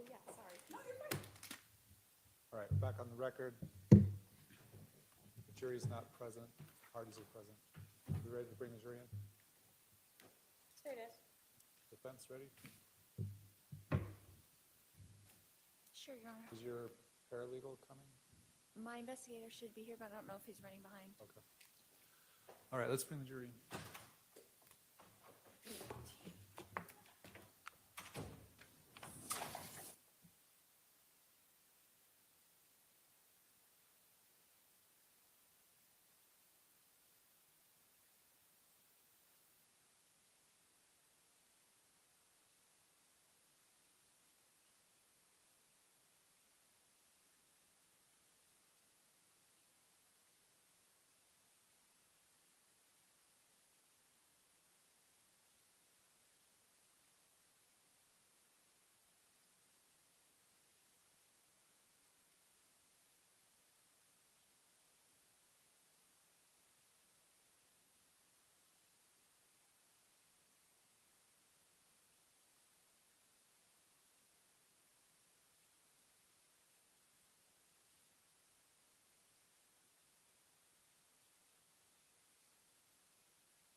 The state can proceed with this. Thank you. So we were talking before lunch, and you have told us that you sort of spent 2 weekends getting to know Lori Vallow, correct? Yes, That was the November of 2018 visit, with a lot of other people there, correct? Yeah, and then the March of 2019 visit. yes, the girls' weekend, And that was a much smaller group of people. correct. And I think you had said that as Lori started expressing some of these beliefs that went against the LDS religion, that you started sort of questioning her about this. Correct. After that, did you feel like she started pulling away or limiting her contact with you? Yes, You told us that you had moved to Arizona in end of July or August-ish of 2019, correct? yes. Did you ever see Lori again after you moved to Arizona? Twice more. Can you talk to us the first time that you saw her? The first time I saw her, Zulema organized a girls' lunch to welcome me, she said. And so Lori was there. She came with Alex, her brother, and basically I said hi. And not much more than that. She sat on the other side of the restaurant, opposite of me. So, and not much contact there, but Okay. And then what was the other contact you had with her? I can't remember how it was organized. Perhaps at that lunch, Lori invited the women over to her house to just talk. And she had just lost her husband. And I don't know if I was included by accident or how that happened. I don't remember exactly, but I did go over to her house that night because here's somebody that I knew, and she had just lost her husband, which that's a big deal. And I wanted to find out how she was doing and what was going on. Did you know anything at that time about the loss of her husband, like what had happened? I had heard vague things, but I had been across the country, so I didn't know any particulars. Do you recall who was at the house that night? Multiple women, but I actually don't remember who was there. I think Melanie Gibb was there, and then a few other ladies, but I actually don't remember who. And do you recall Was that's still that same time frame of like either the end of July or the beginning of August? Yes. Can you describe for us Lori's demeanor at this meeting, this gathering at her house? I would assume, like in my estimation, it was more like stoic. I didn't see any like mourning or crying. After that contact with Lori, did you ever see her again? No, Did you know that she had moved out of state? no, not till long after she already had. Did you know that she had married Chad Daybell? Nope. So basically, after paying your condolences, that was sort of the end of your contact friendship with Lori Vallow? Yes, I think there might have been a few texts after that just to check up on her and see how she was doing. She had just lost her husband again. So, and I think she was trying to figure out how to move forward, and I was concerned. So, but nothing of substance. Was your interactions with her via text very limited? Yes. No other questions, Your Honor. Cross-examination.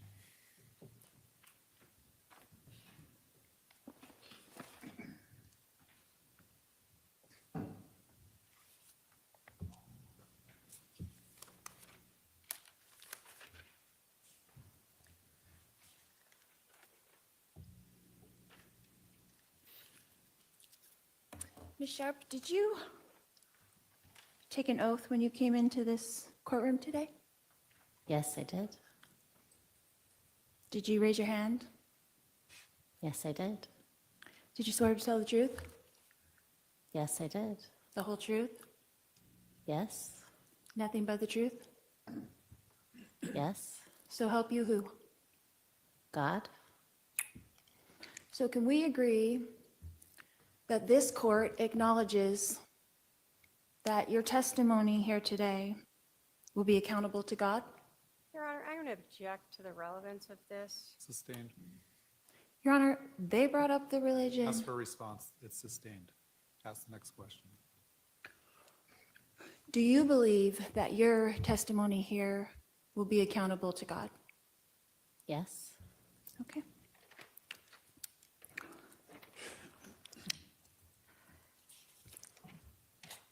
Ms. Sharp, how many times did we meet in person? 4. How many one-on-one conversations during those meetings do you think that we actually had? Just you and me, nobody else around, just you and me. Maybe 2. 2 conversations in our whole lives, Maybe just me 3. and you. You said during those meetings. During the 4 times that we saw each other in person, how many times did you and I have a one-on-one conversation where other people were not in the conversation? Just me and you. I can remember 3. Okay? And how many times did we communicate on the phone?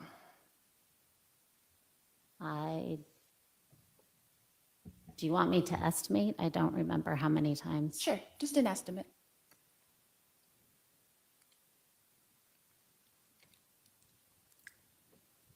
I'm not sure how to estimate that. Multiple times? Like more than 10 or less than 10? Probably more than 10. More than 20? I don't remember. Okay. And text messages, the same. How many times do you think that we conversed via text?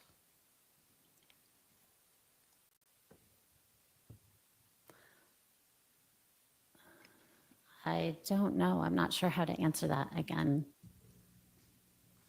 Okay, so would it... Multiple times. Okay. So would it be fair to say that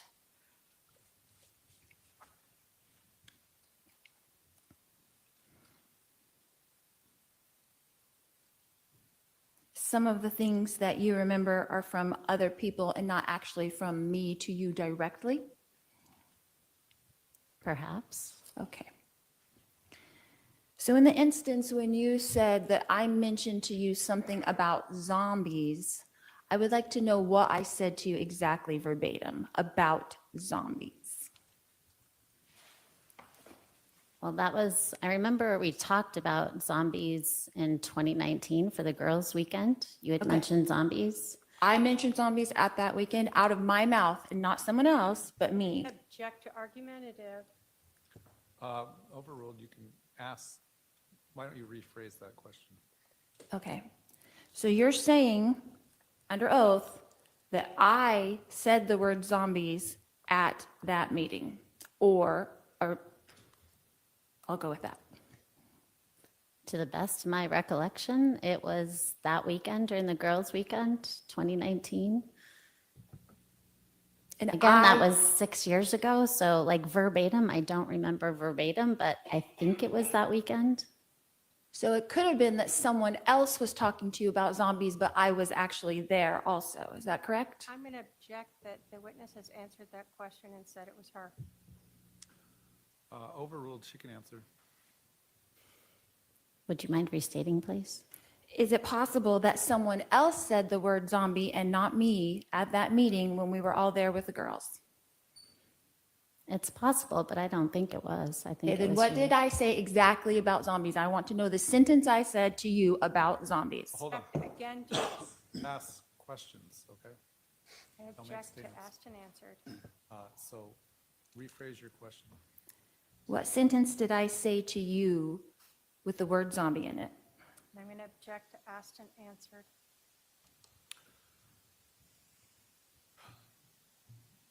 Technically, it has been asked and answered, but go ahead and answer. Again, I don't remember verbatim. That was, 6 years ago? So it could be possible that it really never came out of my mouth. Is that true? Okay, I'm going to object again to asked and answered now a third time. Sustained.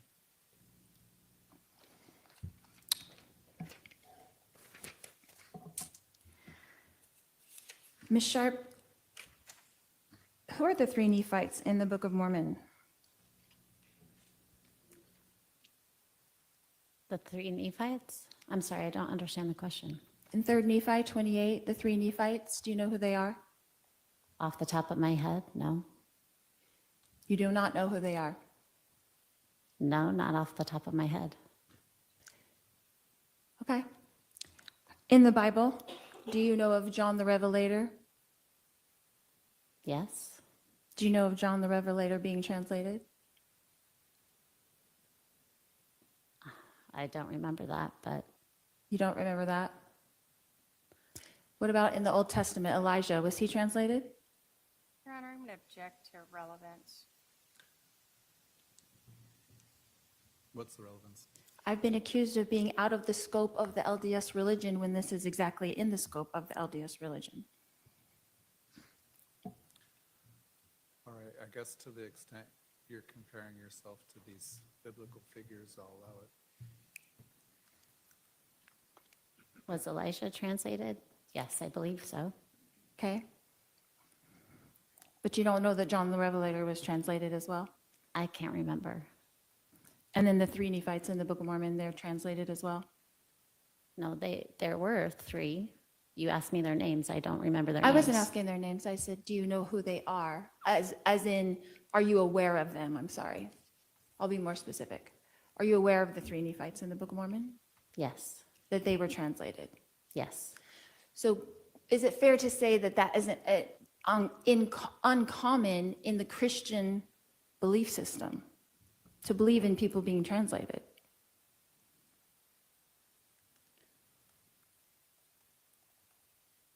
I don't know if I'm qualified to answer that question for all of Christianity. Okay. Are you a Christian that believes in the Bible? Yes? Object, Your Honor, to relevance.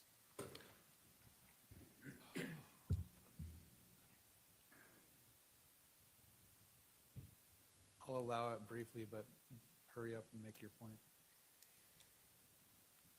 Yes, I believe in the Bible. Of course. And Elijah in the Bible is translated, right? Yes. And you believe in that, right? Yes. And you're a member of the Church of Jesus Christ of Latter-day Saints, is that correct? Correct. So that would not be out of the scope of what you believe. That's all I'm asking. Correct. Okay, that's all I wanted to know. Thank you.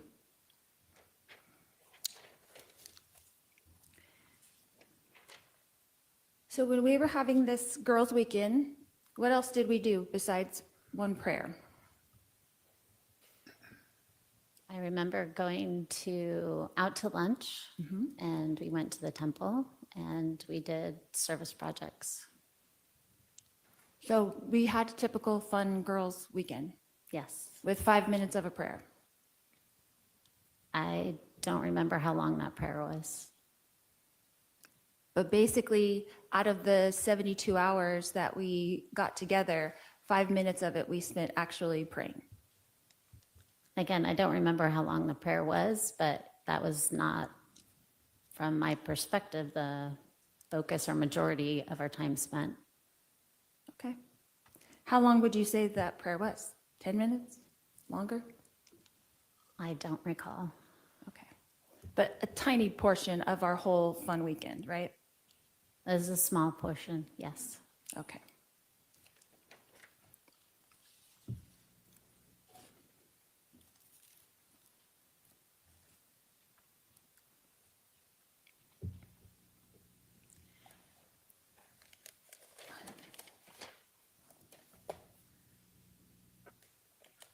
How many communications have you had over the past 5 years with Christina Atwood?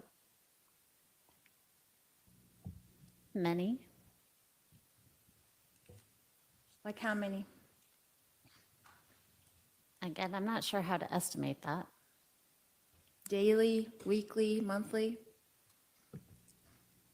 Weekly for sure, sometimes daily. Okay. So would you say over the past 5 years that your relationship has grown with Christina? Yes. And are you related now? To Christina? Uh-huh. No, we're not related. Oh, as in-laws? No, Okay, I wondered. I didn't know. no. Your Honor, again, I'm going to ask that the defendant be told not to comment about the questions and testify. Yes, the jury should disregard that comment after the answer. Are you still in contact with Zulema Pastenes? No, I haven't had contact with her in a while. Are you in contact with Kay Woodcock? Who? I'm sorry? Kay Woodcock? I don't know who that is. Okay.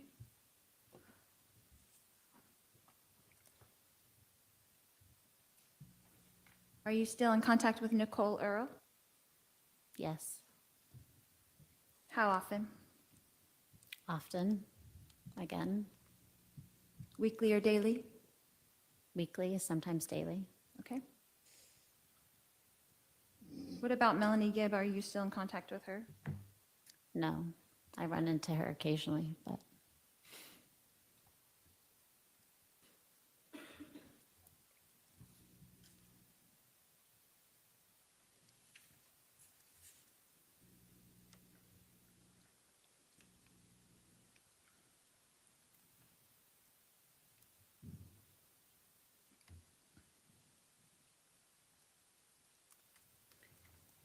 You said also in your testimony earlier that I said that I believe I don't need to repent and you were shocked. Is that correct? yes. What did I say to you exactly?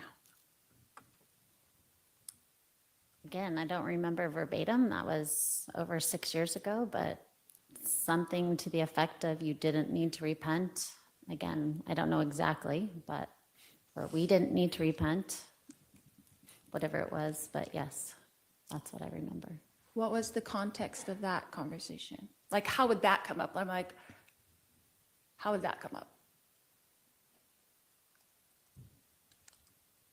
I don't remember what we were talking about or how that subject was brought to the forefront, but I definitely remember that comment. You remember that coming out of my mouth to you specifically, not from someone else, but from me to you directly. Yes, and it was, I think, in front of all of us, but I'm not very clear on that. I think it was to all of us from you. So was I teaching a class that you attended and said something in that regard? No, Why would I be the one speaking? sometimes we take turns when we speak. Speculation as to why the defendant would be speaking? I'll let the answer stand. She answered.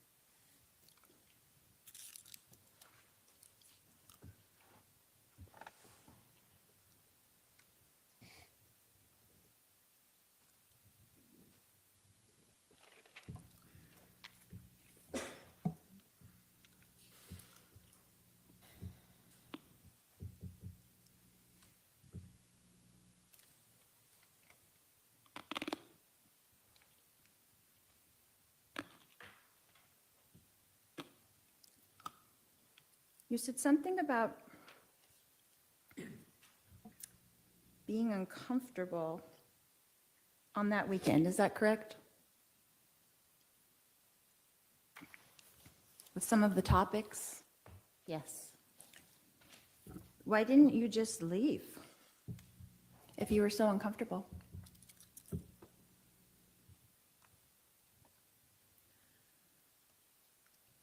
I was uncomfortable with some of the topics, but I was still there with friends, and I'd flown across the country, so it was not easy to leave, and I didn't feel like I needed to leave at that point.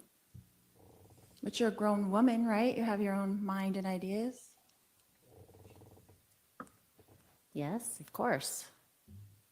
So would it be fair to say that you didn't disagree so much at the time, but now looking back on it, you disagree? I don't think that's a fair comment, no?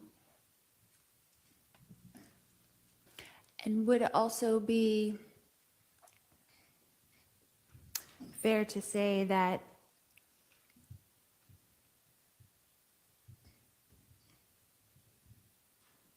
we had a good time of that weekend? Yes, we did have a good time. And that now you've changed your mind a little bit? I'm sorry, I don't understand the question. Change my mind about what?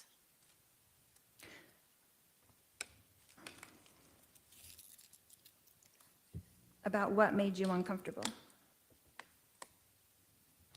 No, I didn't change my mind.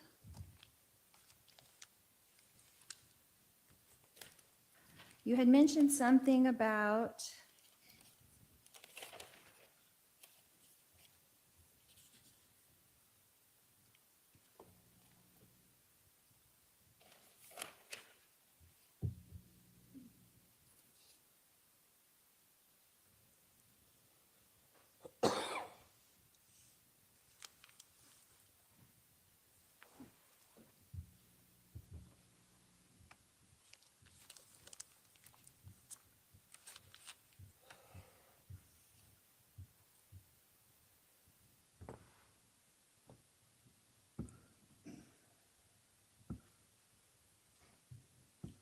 you were interviewed by the police a couple of times. Is that correct?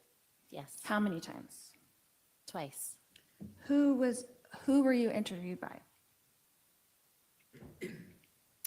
The first time a detective came to my home, his name was Nate Moffett, I think. Okay. When was that about, approximately?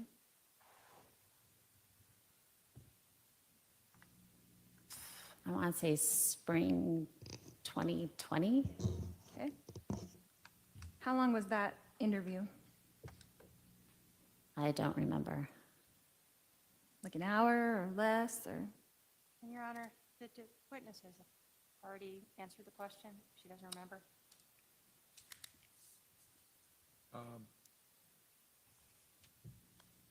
Can you estimate how long that interview was? Well, from my memory, I don't remember it well. I thought it was only a few minutes, but Okay. I think it was longer than that, perhaps. Longer than a few minutes? Yes. What about your second interview? Who was that with? That was with 2 detectives from Idaho And where did that take place? in the Chandler Police Station. And how long was that interview? That one I remember being longer, for sure, over an hour, perhaps an hour and a half.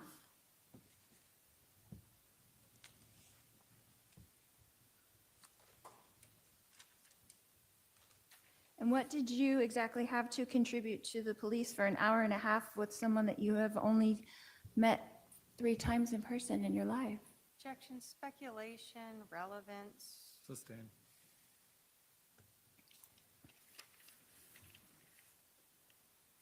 What were they interested in you telling them? And I'm going to object to speculation, relevance. Sustained.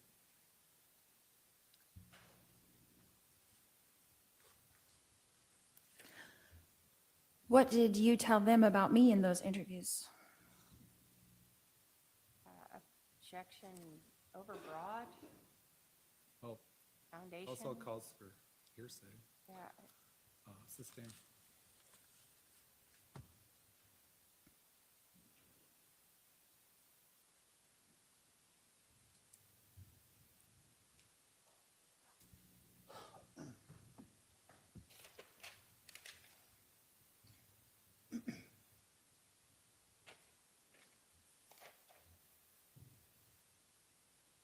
Do you feel like you have something to offer here today in relation to the crime that I'm charged with? objection, relevance, goes to the final Sustained. opinion. Ms. Sharp, did you see or hear or personally witness me conspire with my brother or anyone else to murder my husband, Charles Vallow? No, I did not. Thank you. No more questions. Redirect.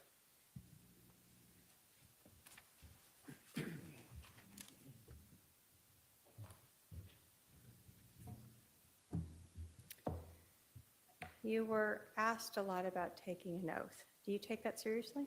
Yes, I do. Is everything that you told the jury here today the truth to the best of your knowledge? To the best of my memory and knowledge, yes.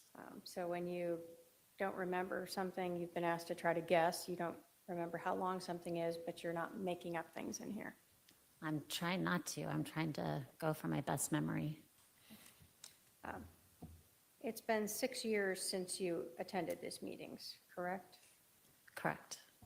So you don't remember the number of phone calls that you and Lori had 6 years ago? No, not at all. You didn't keep tally marks of them through your days, put them on your nightstand so you could remember it later?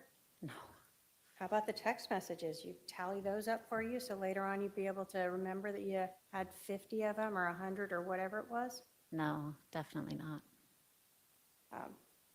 Are there things that stand out in your memory that you recall very well?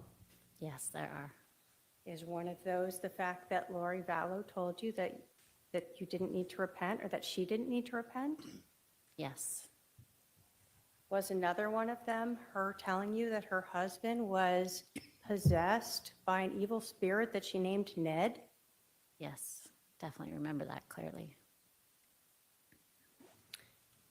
You were asked about whether being translated was something unusual to you. When you are reading the Book of Mormon or the Bible, are there biblical figures within those books who are translated beings? Yes, Was it not something that you had heard people tell you that they were? correct. I And never that's- heard that before. So you read about it Yes, by prophets and people like that? yes, You were also asked about that girls' weekend, and I believe that the defendant said that you did a prayer. Did you have more than one prayer over the weekend? Did you guys pray together? I can't remember specifically, but I assume we prayed over the food and we prayed, there's probably multiple prayers, my guess. Is that different than when you guys met to cast out the evil spirit of Ned inside of Charles Vallow? Yes, it felt different. So you wouldn't equate a prayer as identical to doing a cast out? Correct. There are different kinds of prayers.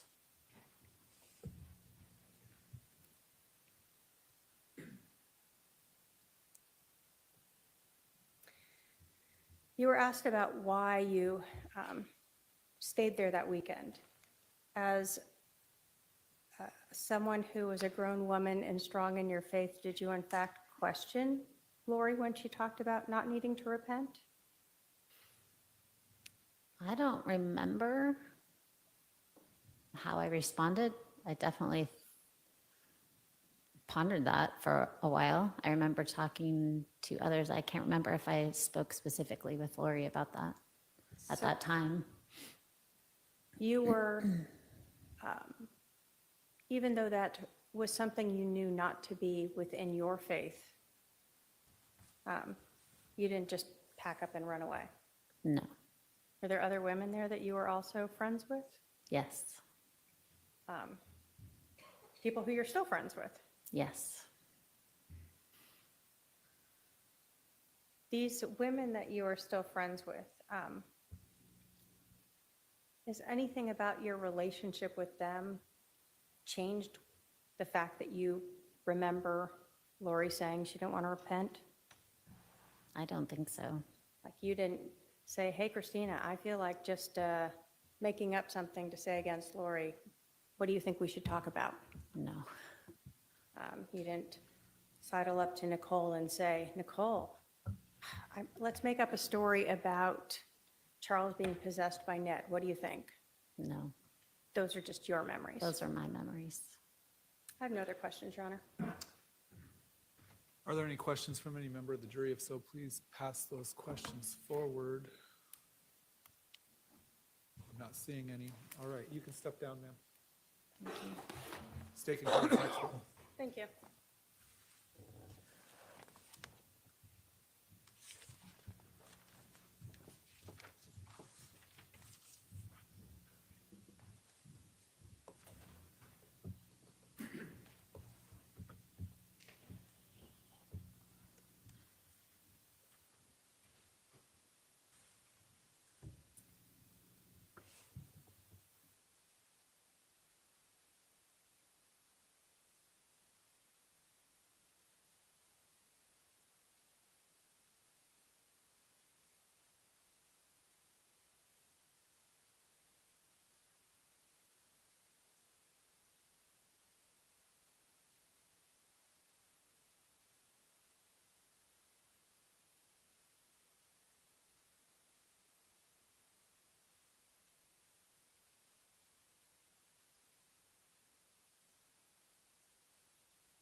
Come right up here and be sworn in. Just stand here. Can you spell your name for the record? I do. My name is William McDonald, W-I-L-L-I-A-M. McDonald, M-C-D-O-N-A-L-D. Thank you. You do solemnly swear that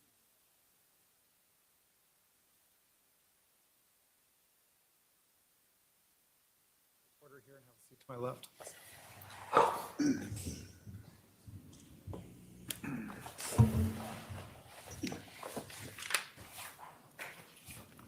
Would you please introduce yourself to the jury? Hi, good afternoon. My name is William McDonald. I am a retired police officer with the city of Chandler. What are you currently doing? I am currently teaching criminal justice at Williams Field High School in Gilbert, Arizona. So you told us you previously worked for the Chandler Police Department. How long were you with them? I was with the Chandler Police Department for approximately 22 years. I'm sorry, 26 years. Oh, that's a big difference. When did you retire? I retired in November of 2022. Okay. Can you tell us what your different jobs were at the Chandler Police Department?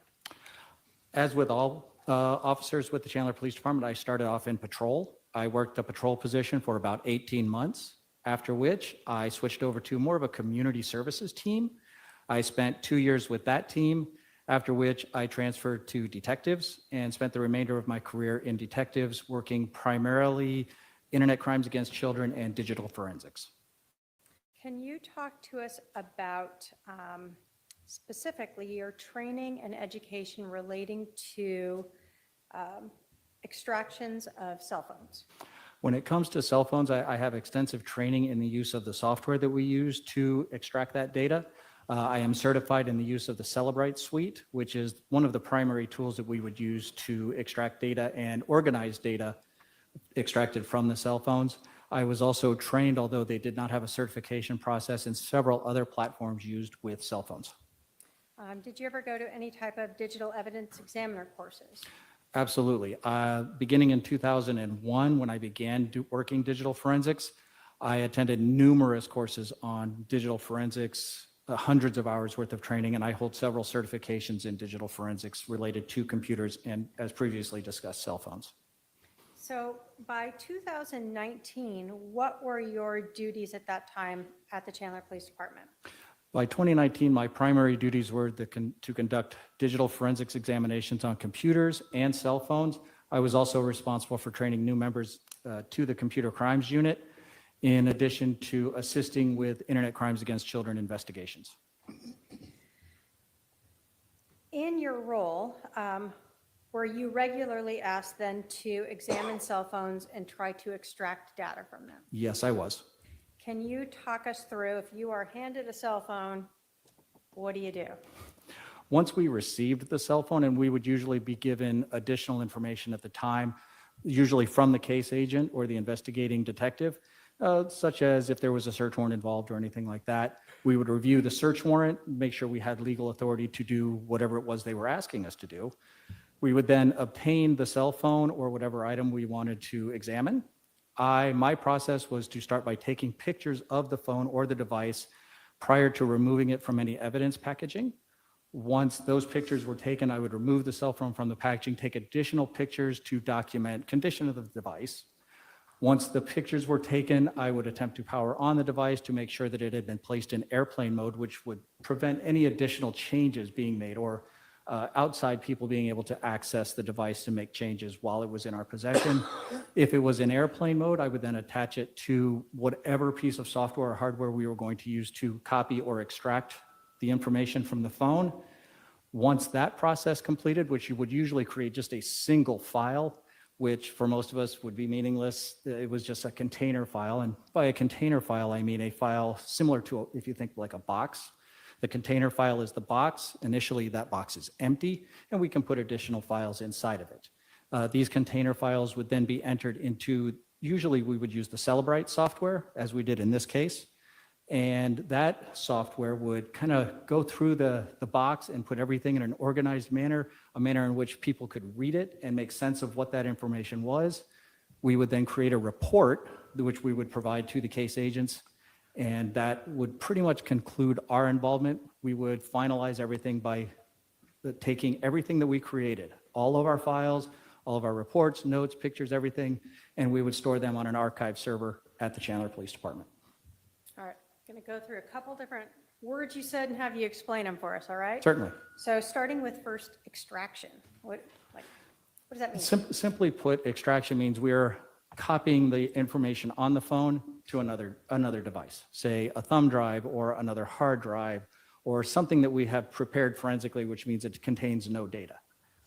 So when we're talking about extraction from, say, a phone, you're copying contact lists and text messages and photos and emails or search histories, anything that we have on our cell phone. Correct. Okay. Can extraction of a cell phone include GPS or locating data? It can. When you have extracted this, you talked about it not being in a format that people can understand. Can you talk to us just a little bit more about that? So essentially, these single files, when we have copied or extracted the information from the cell phone, it creates this single container file where all of the information is in there. That information is in the form of database files, other proprietary type files that without appropriate software or specific software to actually be able to read that information, it would be extremely difficult to piece it back together manually. And so that's what you said, the Cellbrite software helps to put that in a way that we can read it? That is correct. So when you use the Cellbrite system, does that put the data together, like all of the text messages are now together and all of the emails are now together, Yes, ma'am. rather than just being jumbled everywhere, basically? Correct. It will put text lines together. It will extract date and time information. As you mentioned previously, it can extract GPS and location information. It will extract pictures, and it puts all of those together so that like items are together. Are you responsible for reviewing or analyzing whatever it is that you extract? No. Are you solely responsible for trying to extract the data from a phone, ensuring that that process goes correctly and that it is then parsed into data that lay people can read? Yes, ma'am. When we extract the data from phones or computers or whatever digital medium we're working with, we follow forensically sound procedures to ensure that that data is not changed at any point along the process. And so you said you also keep the original data file that you extract in a server so that if anyone wants to look at that, they can do that again? Correct. And then the phone itself, does it alter the phone in any way when you do this process? Is it blank after that?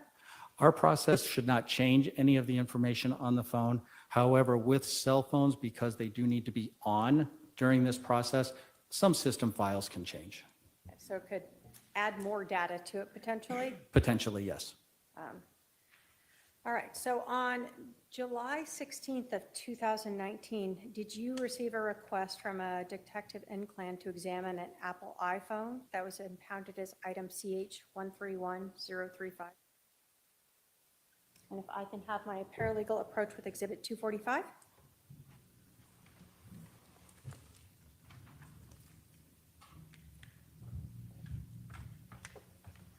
Thank you.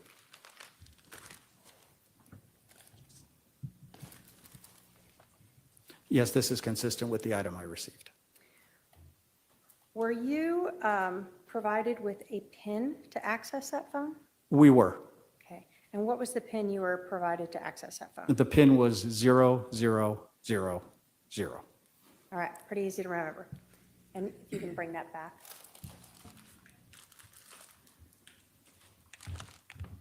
What day did you begin the extraction process?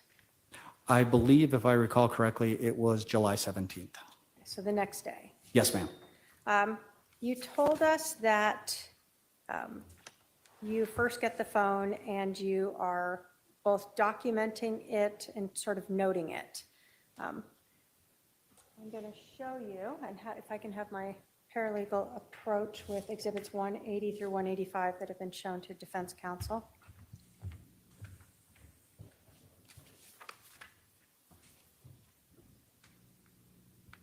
Are you familiar with those photographs?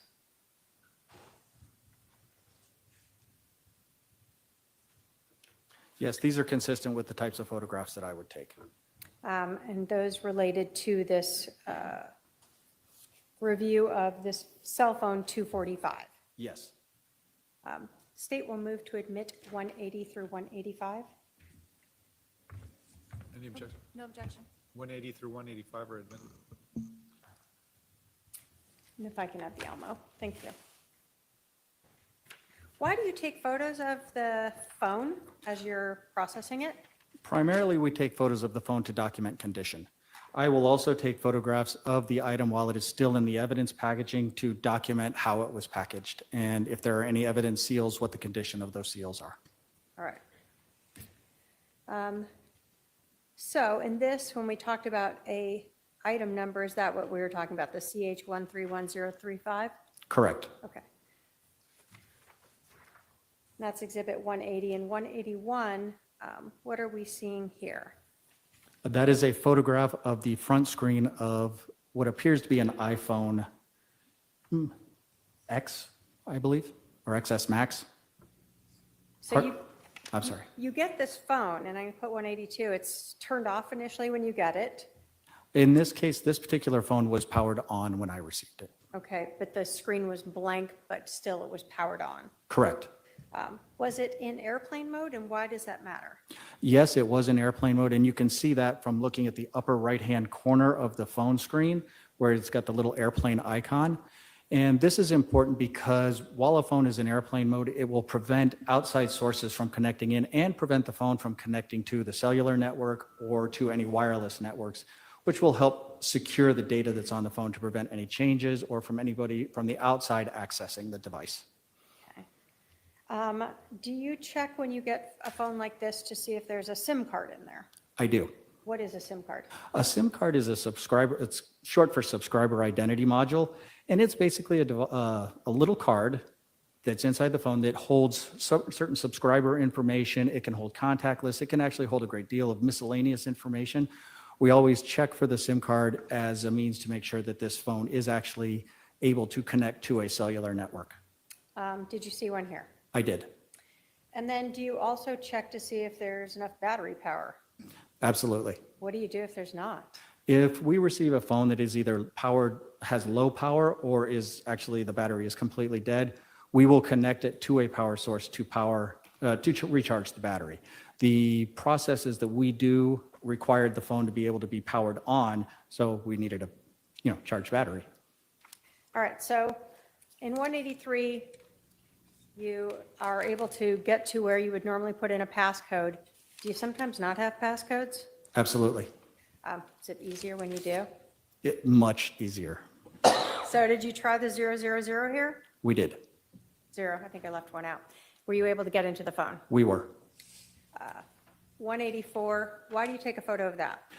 We're just documenting what is visible on the screens, what icons, what applications are installed on the phone. So you're seeing that there have been phone calls that have been missed and mail that's Correct. going on.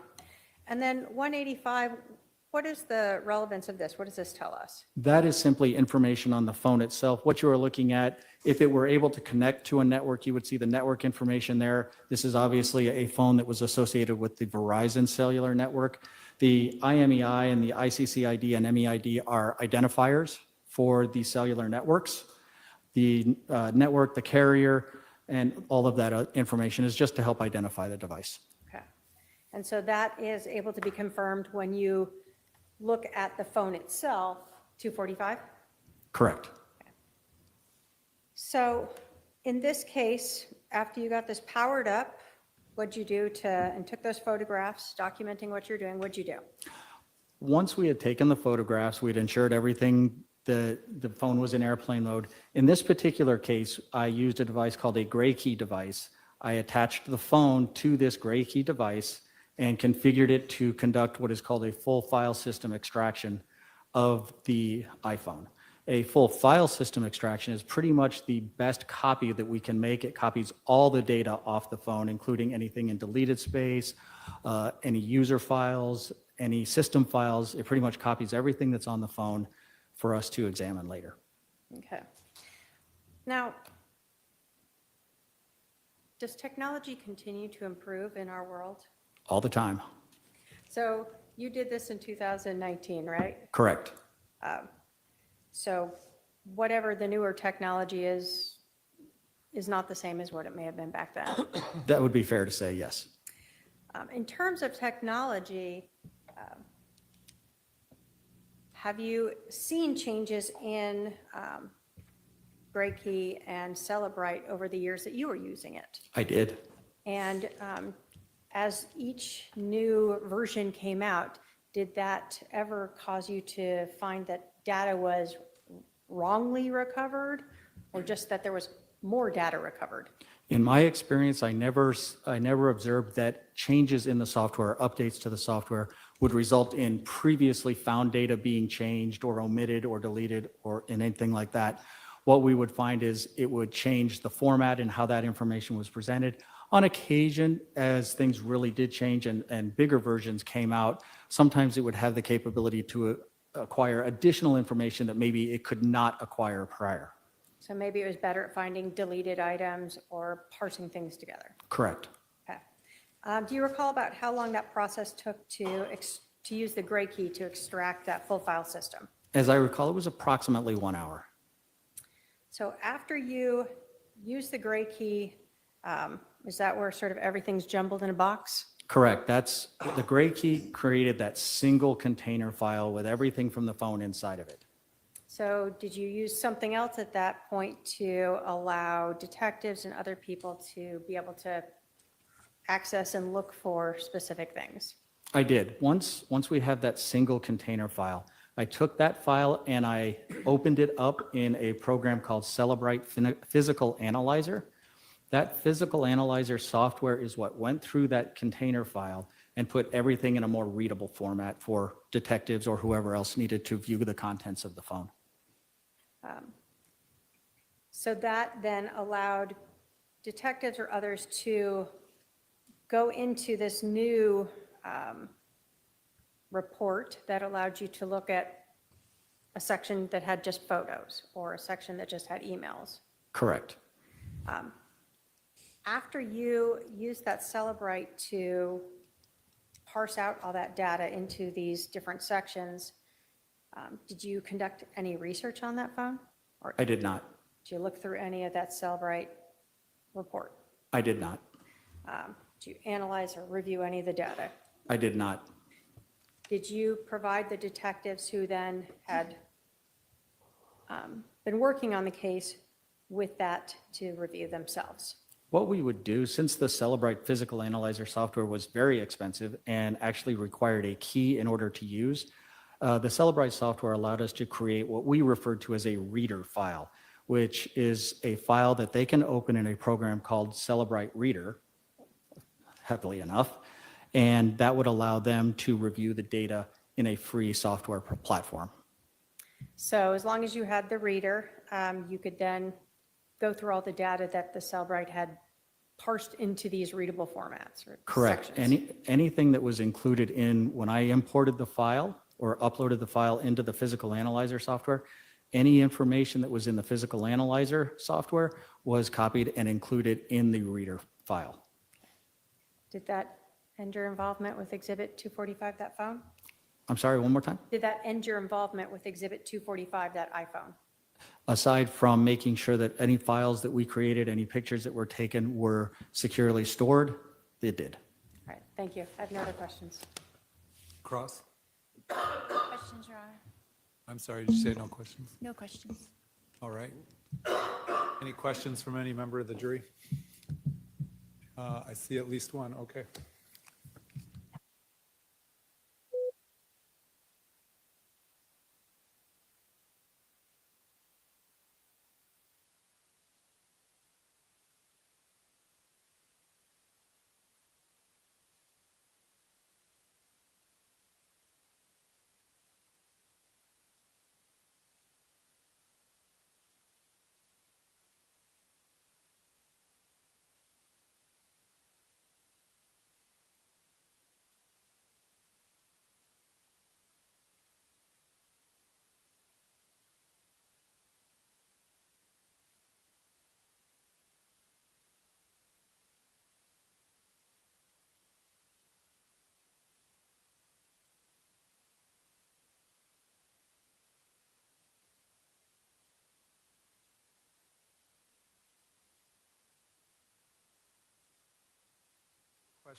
The question is, if someone were to delete their browser history, can you still pull the history?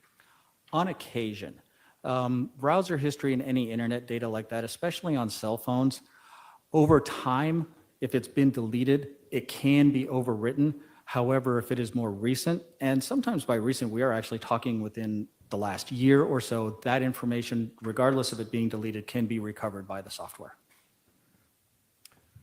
Follow-up from the defense based on that question? No. State? No, Your Honor. All right, sir, thank you. Thank you. State can call its next witness. Thank you.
State calls Marissa Francisco.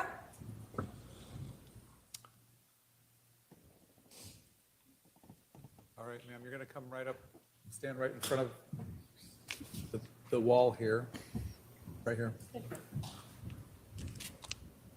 Please spell your name for the record. Yes, Marissa Francisco, M-A-R-R-I-S-A, last name F-R-A-N-C-I-S-C. Thank you.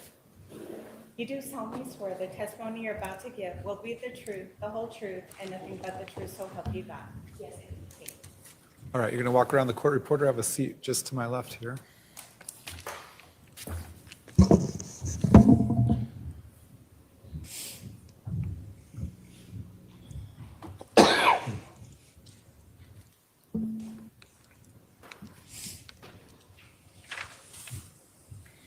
Would you please introduce yourself to the jury?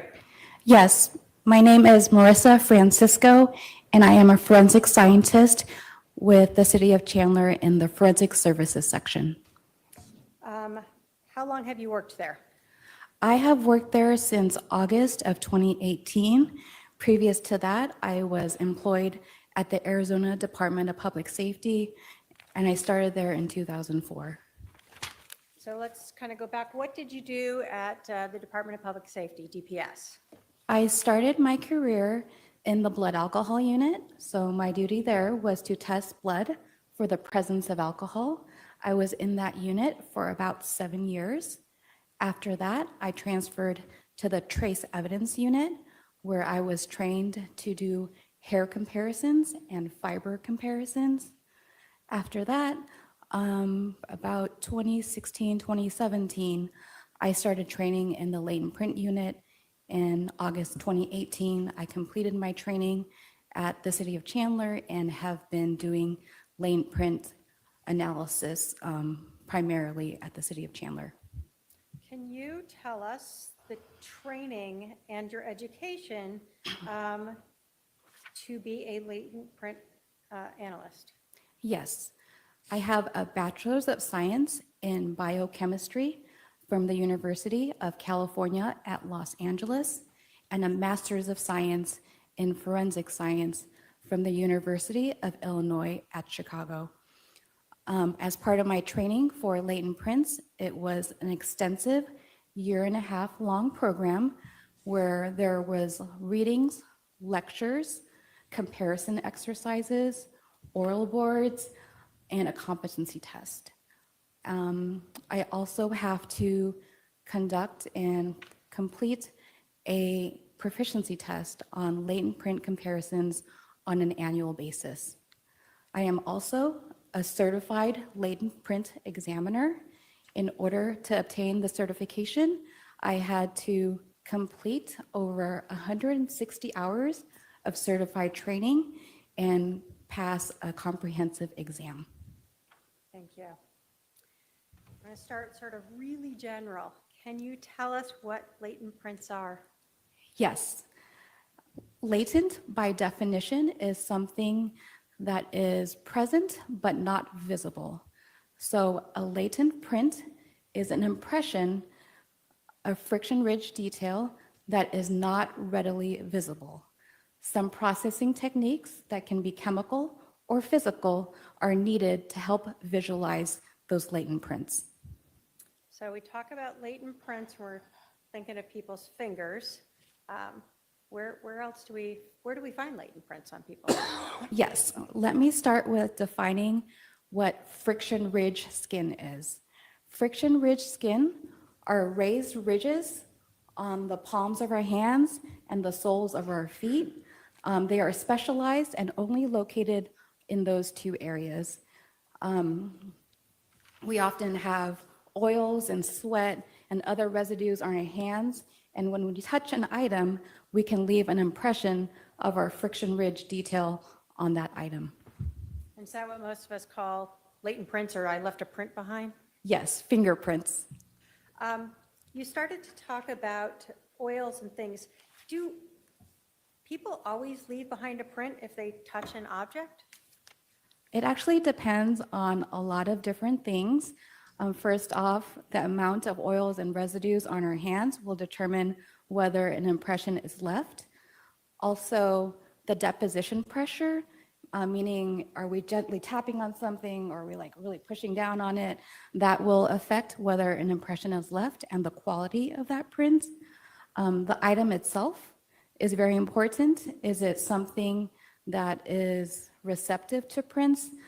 Items that are smooth, like glass, I am more likely to find a print on an item like that versus something that is textured and rough, like a cinder block. I would not expect to find a latent print on a cinder block.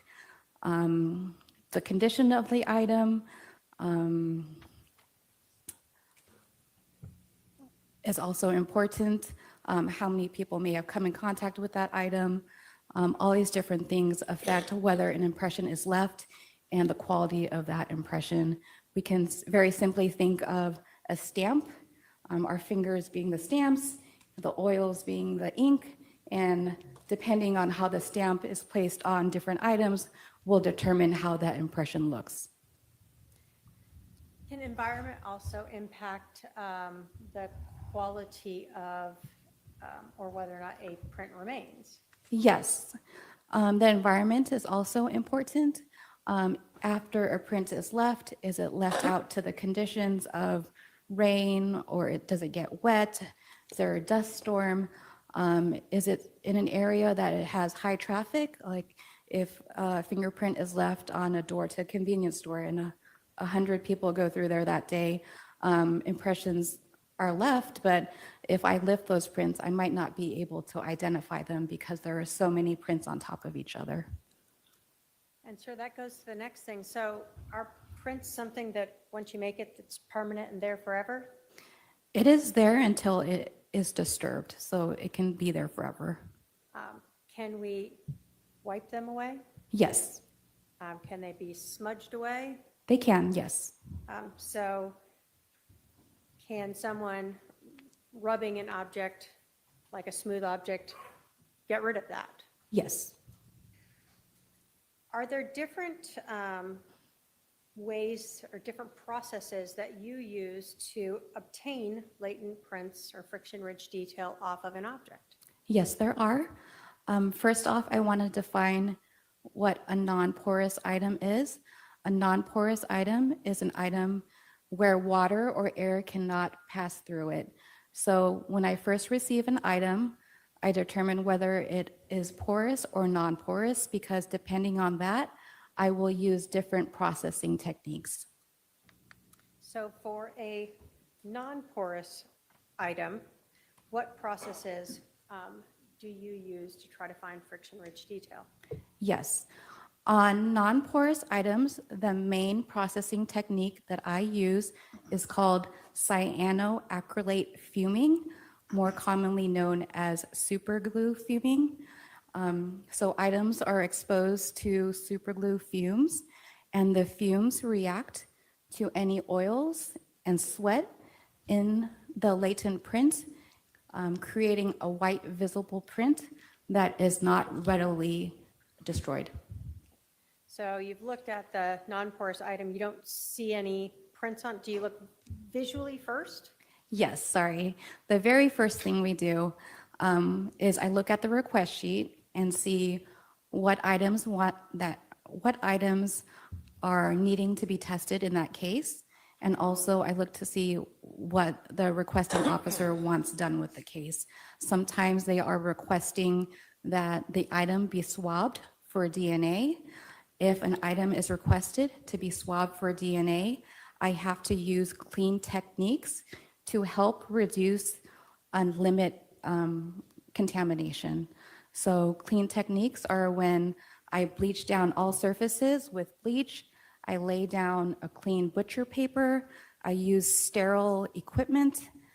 I'm only analyzing and working with one item at a time, and I'm changing gloves between items to help prevent contamination. So if a request sheet requests DNA evidence, I will have to use clean techniques before I swab the item for DNA.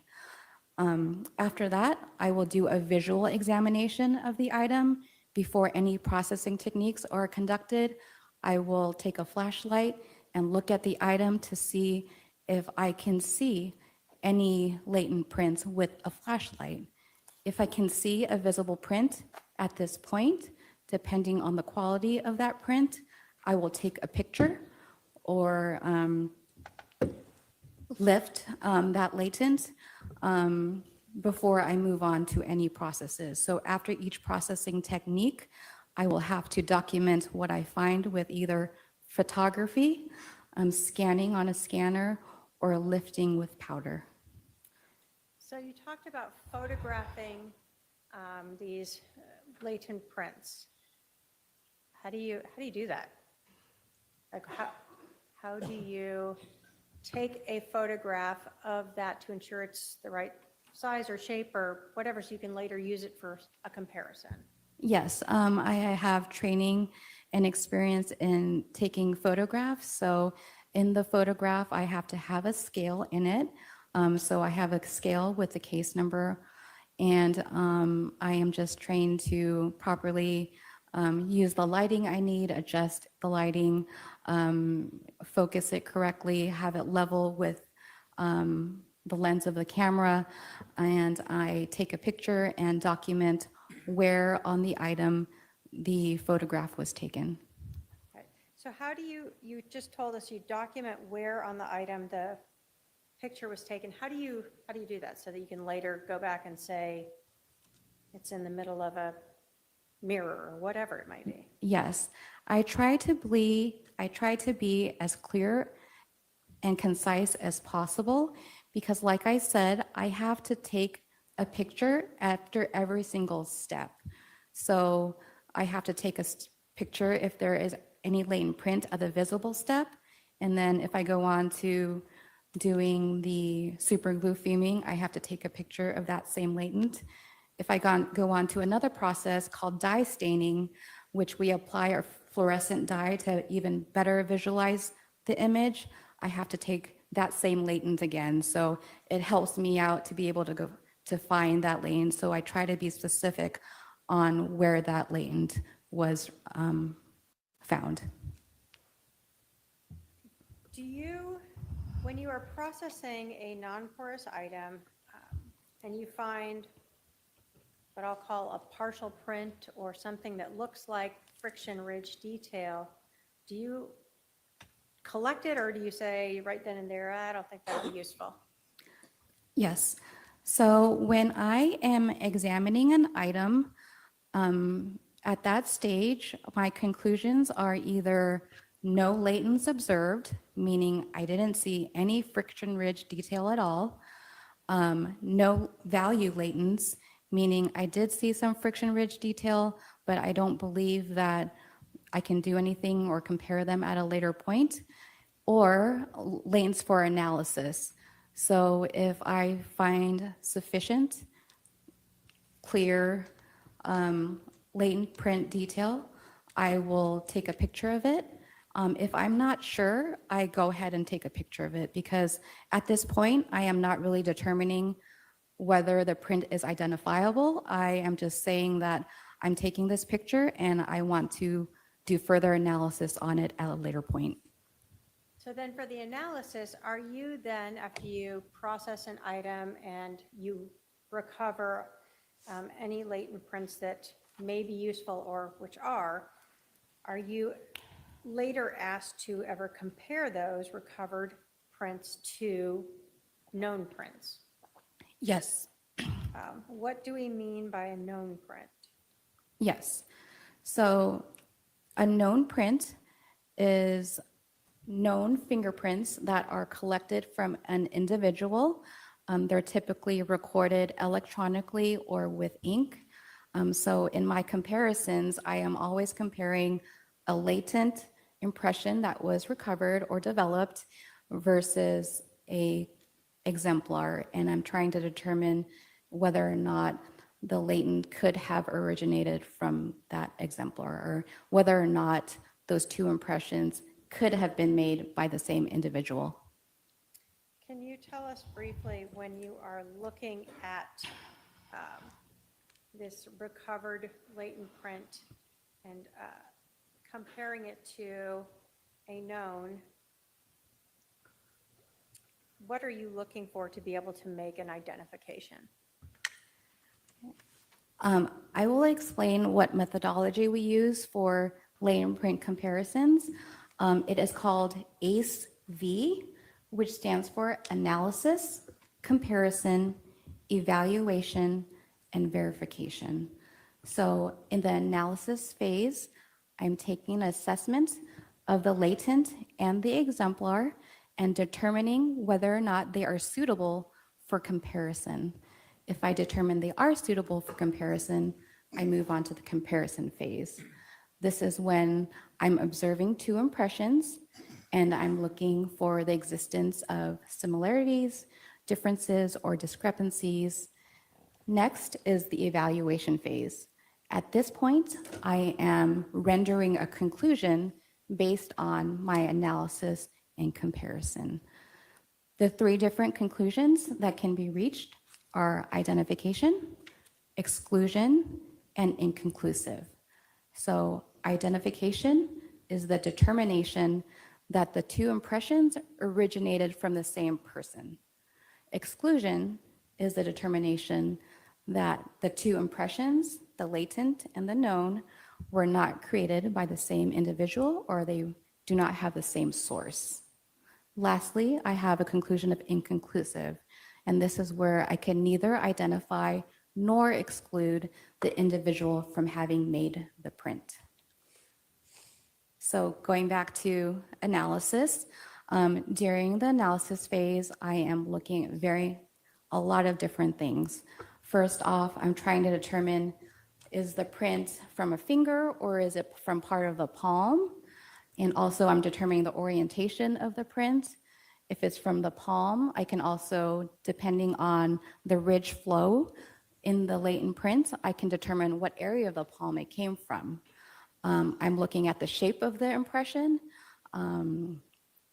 Like sometimes you have like a C-shaped impression, and that's this part of the palm. So this is called the writer's palm, and that's where I would look first when I'm doing a comparison. So besides that, I am looking at level 1, level 2, and level 3 detail. Level 1 detail is the actual flow or pattern of the ridges. Our fingers have 3 main patterns, which are loops, whorls, and arches. Next, I'm looking at second level detail. I'm looking at the ridge characteristics. So I'm looking at where the ridges end, which we call ridge endings. I'm examining where ridges split into 2 ridges, which are called bifurcations.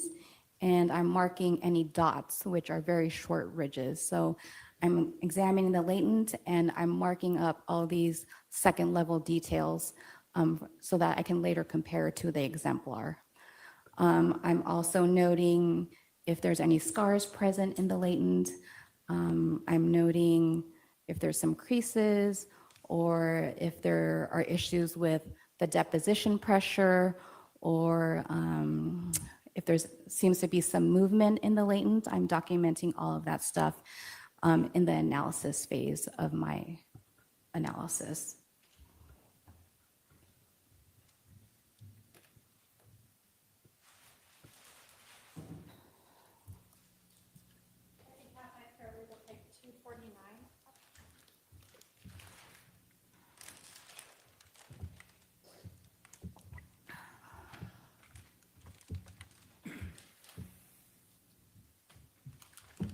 Can we, Leave that with her. okay. Yeah. You recognize Exhibit 249 as an item that you were provided and asked to process to see if you could recover any latent prints or friction ridge detail.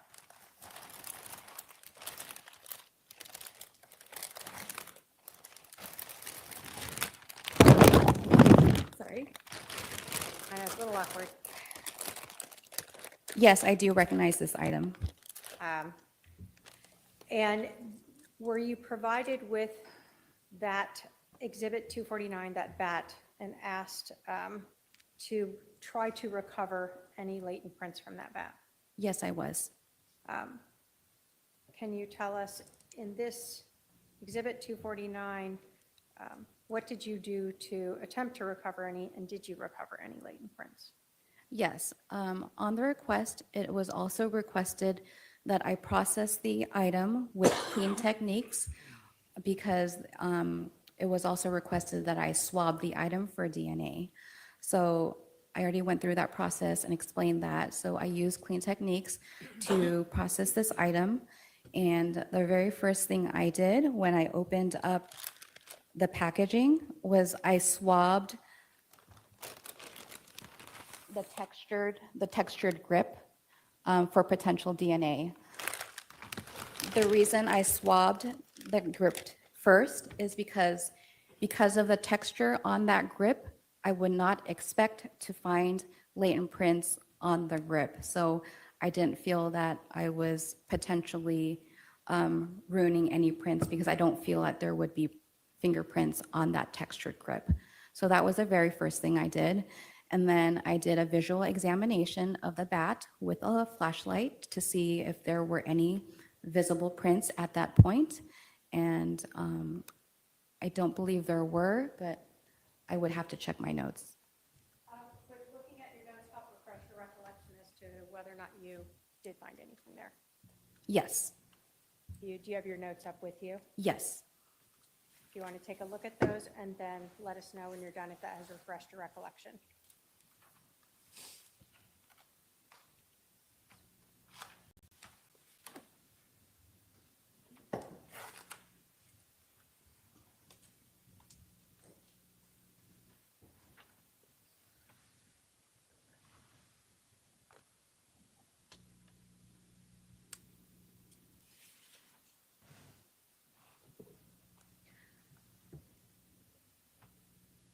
Did that refresh your recollection? Yes, so at the visible stage, my conclusion was that there were no latents observed at the visual stage. I'm going to put Exhibit 35 up here just so that we can all kind of see what we're talking about. So the gripped part here is what you were talking about, that you swabbed because you did not believe that prints would be recoverable on that texture that was on the bat? Correct. Okay. So then you visually look, you don't observe any latent prints or friction ridge detail? Correct. What did you do next? I then used a processing technique of super glue fuming. And when you used that process, did you locate or recover any latent prints or friction ridge detail? Yes, I did. Can you tell us how many and where? Yes, I recovered two impressions that I took pictures of, and I would have to look at my notes to refresh where they were collected from. If looking at your notes would help refresh as to where you located those, please do so, and then let us know when you've been refreshed.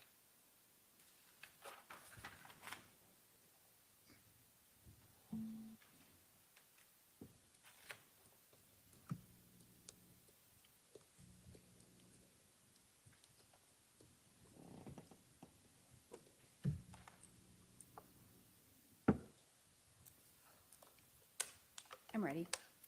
Where did you locate those two?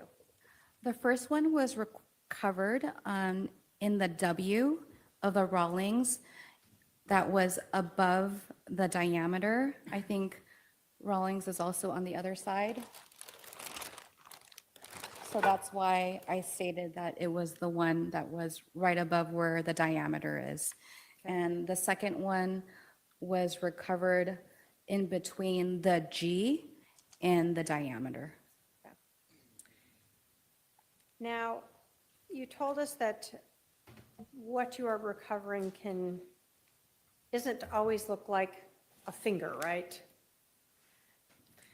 When you were recovering these latent prints, were you able to tell by just recovering them if it was a finger or, like you told us, a palm? When you looked at it, were you able to immediately identify where they came from? They appear to be fingerprints.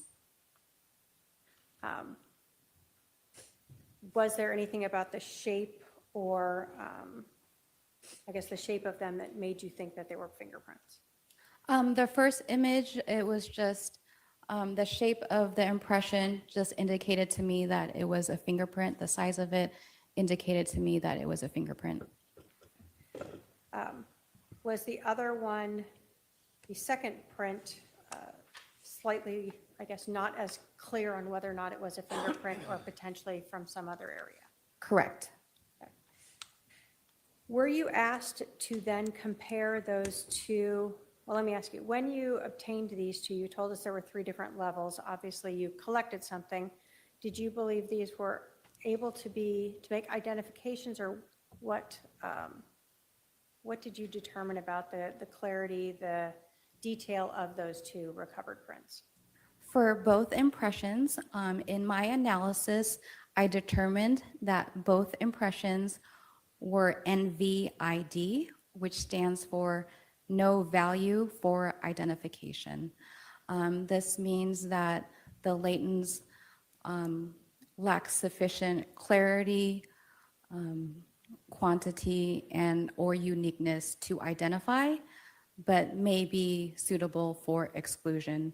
So the impressions were possibly excludable, but I would not be able to identify who made those impressions. So were you initially asked to try to identify them to 3 individuals? Yes, I was first asked to compare the 2 impressions to 3 individuals. And who were those 3 individuals? Could I look at my notes, please? Yes, if that would help refresh your recollection.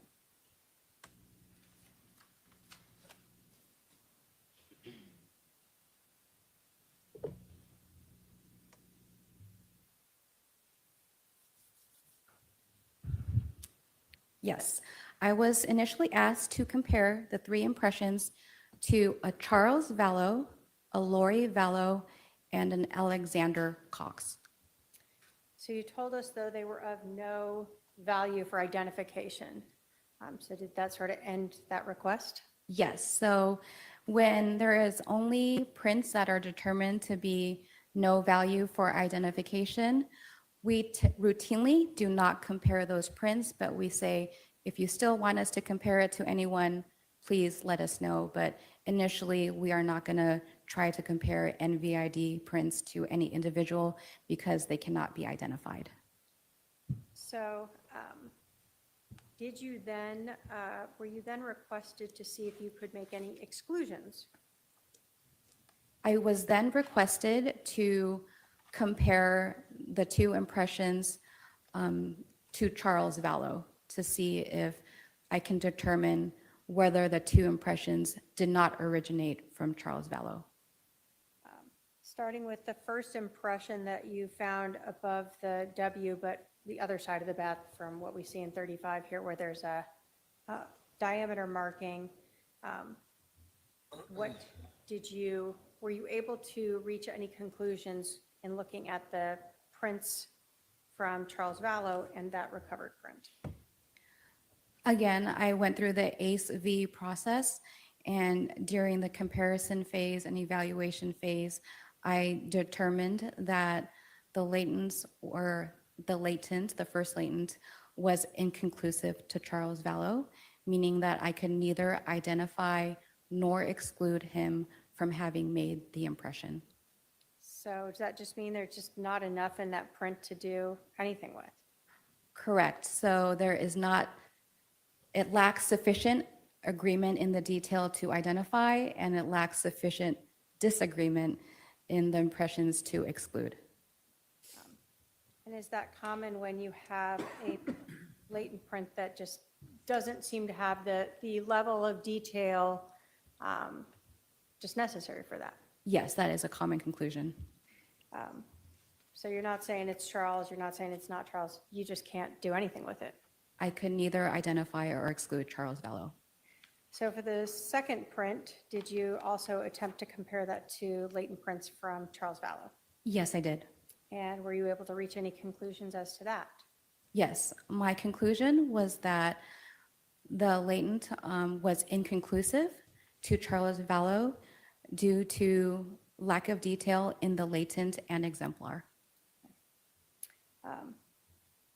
Were you ever asked to try to exclude Alex Cox as having made those latent prints?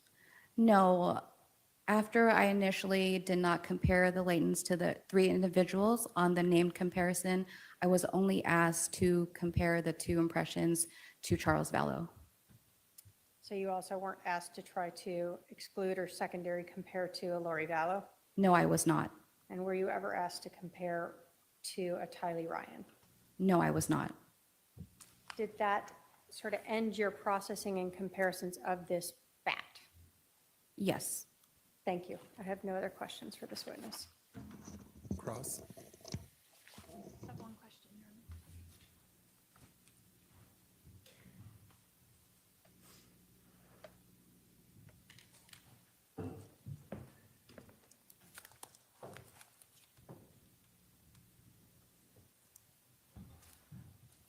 You said earlier that the DNA that you collected, was that ever tested? I don't know.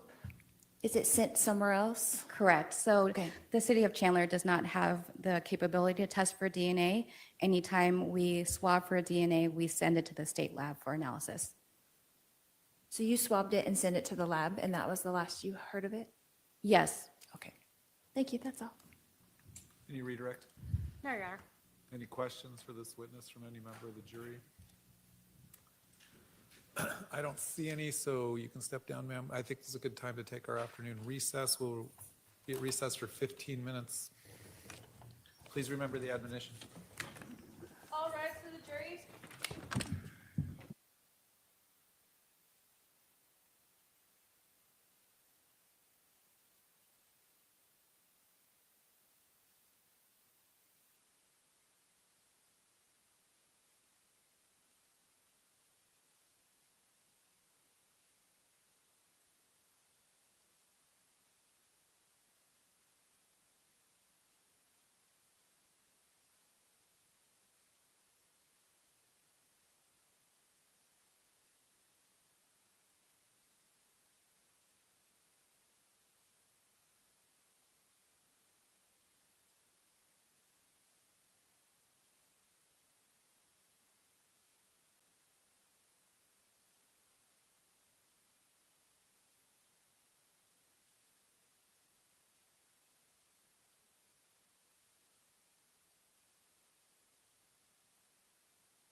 right, please be seated.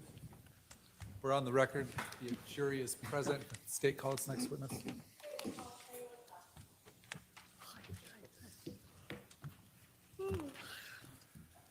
All right, ma'am.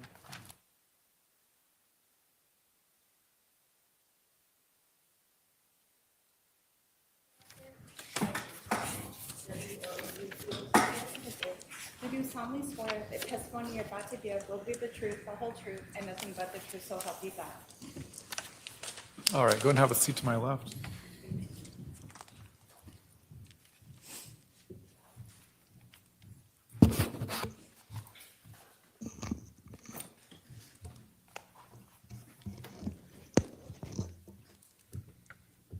Would you please introduce yourself to the jury? My name is Kay Woodcock. Charles Vallow's younger sister. How old are you? How old am I today? Today. 64. And are you married? Yes. Where do you currently live?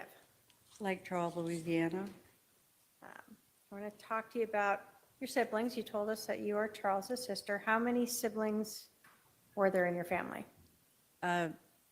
6. And where did Charles fall into that? He was number 3. Who are the other siblings? My oldest sister, Terry, then my next sister, Susan, then Charles, then Jerry, then me, then Bobby. And where did you guys grow up? We're in Lake Charles.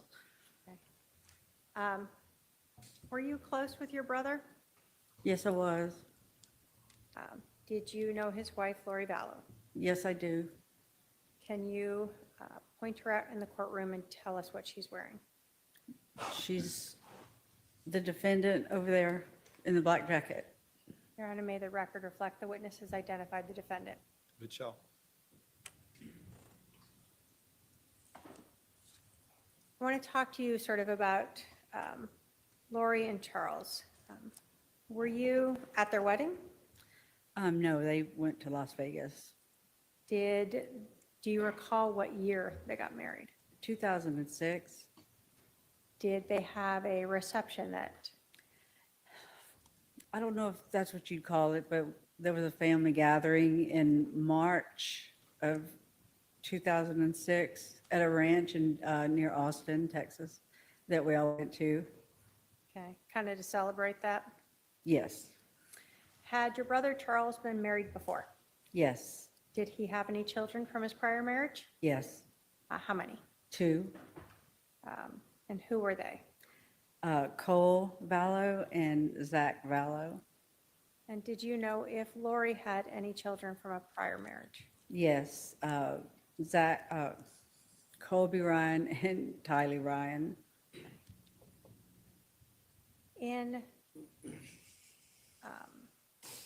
When Lori and Charles got married, did Charles's 2 sons live with them? Live with Charles and Lori? Yeah. No. Did they stay with their mother? Yes, they did. They visited, but they never lived there. Where were they? Was that in Arizona or still in Texas? In Austin. I want to ask you sort of some of the ages of the children involved. In July of 2019, was Tylee still a minor? Yes, So she was still living with them. yes, In July of 29, do you know if Colby was still a minor? yes. Oh, wait, no, Colby was not. He was an adult at He that was point. an adult.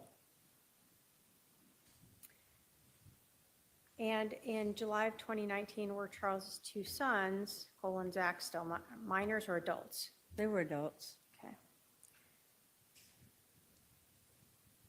Did Charles and Lori have any children together? They adopted my grandson, JJ.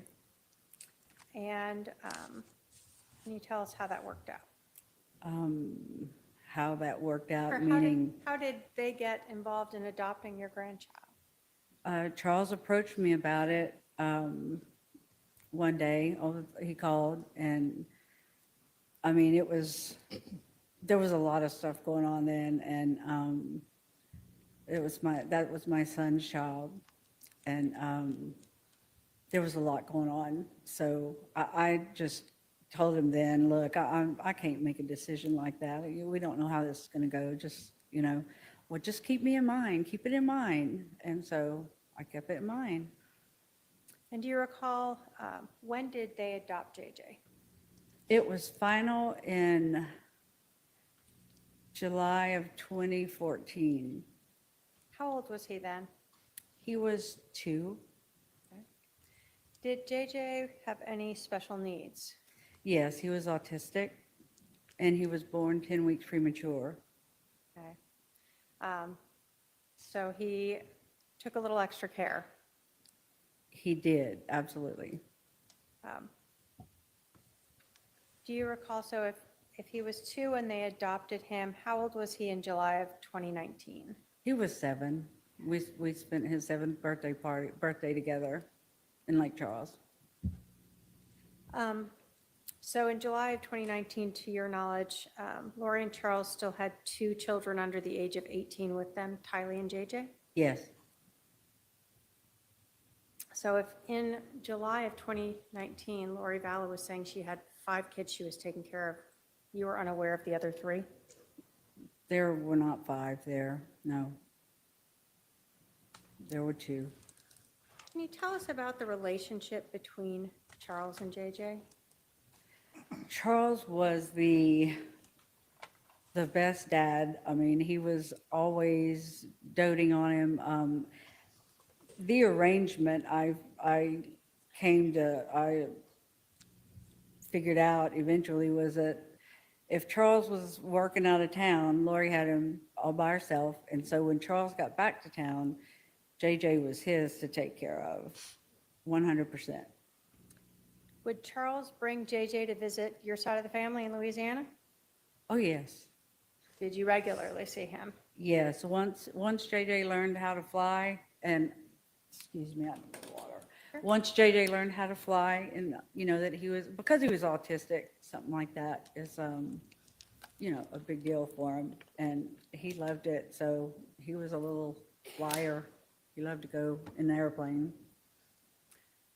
What did your brother Charles do for a living? He sold annuities. He was a financial planner. And how long did you know him to do that?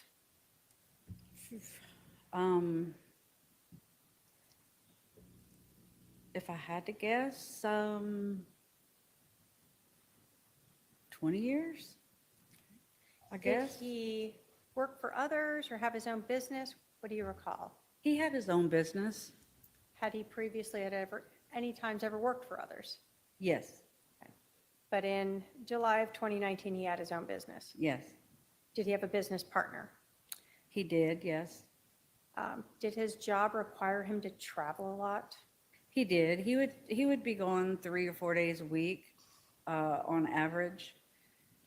Sometimes he didn't have to travel, but he was just, but yeah, he would be gone 3 or 4 days a week when he would be working.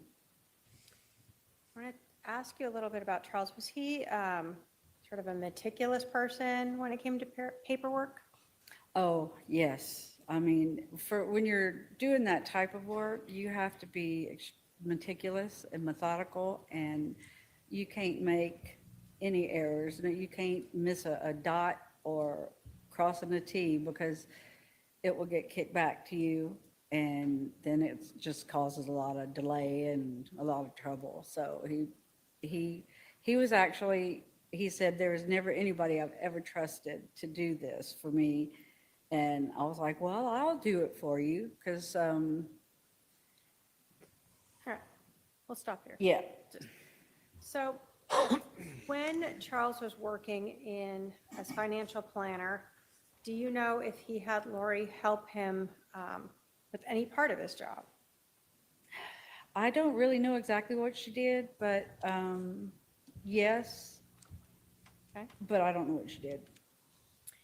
Prior to Charles being a financial advisor, did he have a very different career in sports? Oh, he was, he quit, I don't know if, I don't remember because I was quite young then, but he did, I believe he was drafted in the early 70s into the Houston Astros minor league. So when you were growing up, did you see your brother playing baseball? I was raised at a baseball field. If it wasn't Charles, Jerry played for years, my other brother, but Charles stuck with it, and that's how he got to college with a degree, with a scholarship.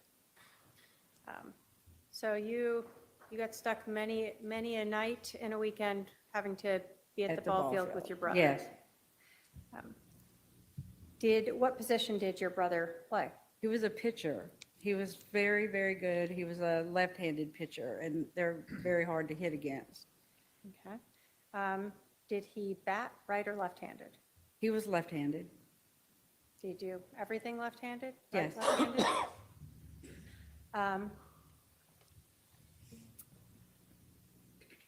After your brother, well, let me ask you, do you know how long he played in the semi-pro?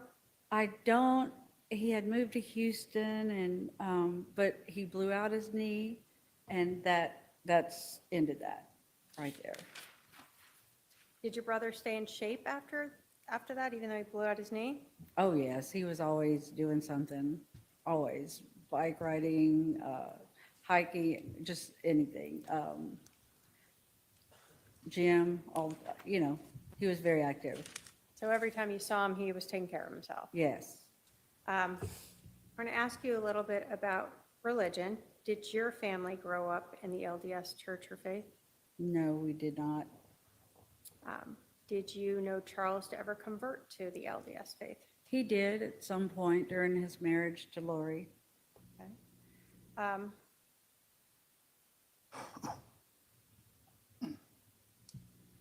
When Lori and Charles were married, did they always live in one state, or did they move?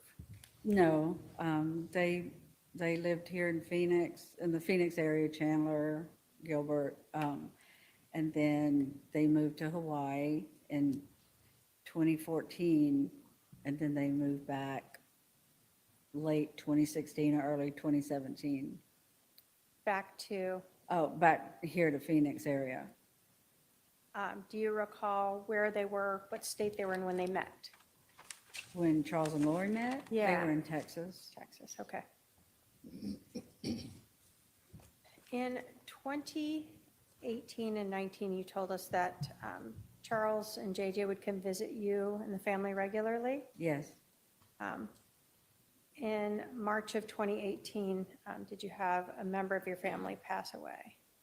yes, my mother did in March of 18. Did Charles come out for that? Yes, he did. He was there for her services. Lori was not, and we felt like something was going on. Well, actually, my husband felt it before I did, and then when she didn't show for my mother's funeral, I just thought that was just appalling. It appalled me that she wouldn't even come to something like that with her husband. What was your relationship like with Lori? Because of the work I did, the company we owned, I was on the phone an extreme amount of time, all the time. So I really don't like to call people. I'm not a phone person. I'll text you all day long, but I really don't like to talk. And so Lori and I never really had a big phone relationship. It was a text here and there. But mostly Charles would keep me up to date as to, different things that were going on, or, what they were up to, or Charles would call. Yeah, Charles would call me mostly. So it sounds like you weren't close with her. When Lori and I were together, it was like we hadn't missed a minute. And we just took up where we left off, and she's very outgoing, and she's very friendly and very easy to talk to, and so we got along rather well, and I loved her. So continuing in 2018, do you recall seeing Charles and JJ coming out to visit you guys in October of 2018? Yes, What was that for? just a weekend visit. Okay. What about in November of 2018? Did you see Charles and JJ then? We did, my husband and myself and my granddaughter. We went to Las Vegas, and Charles and JJ met us there for the Thanksgiving holiday weekend.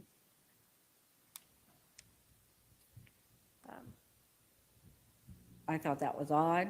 He wasn't with his family. He said Lori was sick or Tylee was sick is what he told us, but it just, I mean, he just wouldn't share what all was going on at that point. Then when he finally did, he unloaded it all.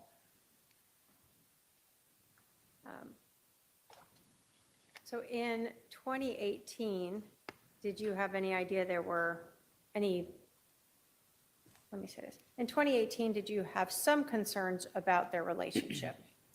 Yes, it was, for him to come as often as they were coming was odd, and just, he was just unsettled, and we knew something was going on, but he would never say. So he did, he talked to us when he was ready. When we get into 2019, did you start to see your brother more? Yes. First, without going into what Charles said, did you ever become aware finally that his marriage with Lori was in trouble? Yes, I did. In 2019, again, without going into what Charles said, did you ever believe that Charles was concerned for his safety? Charles was absolutely concerned for his safety. Lori had sent me a text, I think it was on a Thursday, that she and Charles were fighting because of some stuff she came up with, and that she and JJ and Tylee were at a hotel. Well, I guess Tylee was, I'm not sure. And because she didn't want to have any fighting, so they went to a hotel. And I came out. I knew Charles the next day. That's when she sent it to me. And then I just really I didn't call Charles. I knew he'd call me, and he sure enough did. And he was a mess. And so I flew out the next day out here to help him with JJ, and just to come and talk to him and see what was going on. He was alone, and Lori's family turned their backs on him and JJ. Okay, Let's just kind of break it all down. all right. Now, you got a lot that you remember. So you said that you got a text from Lori indicating that she and JJ and Tylee were at a hotel. Mhm. And then that Charles then called you maybe the next day, Yeah, and you came out here to Arizona. yes. When you came out here to Arizona,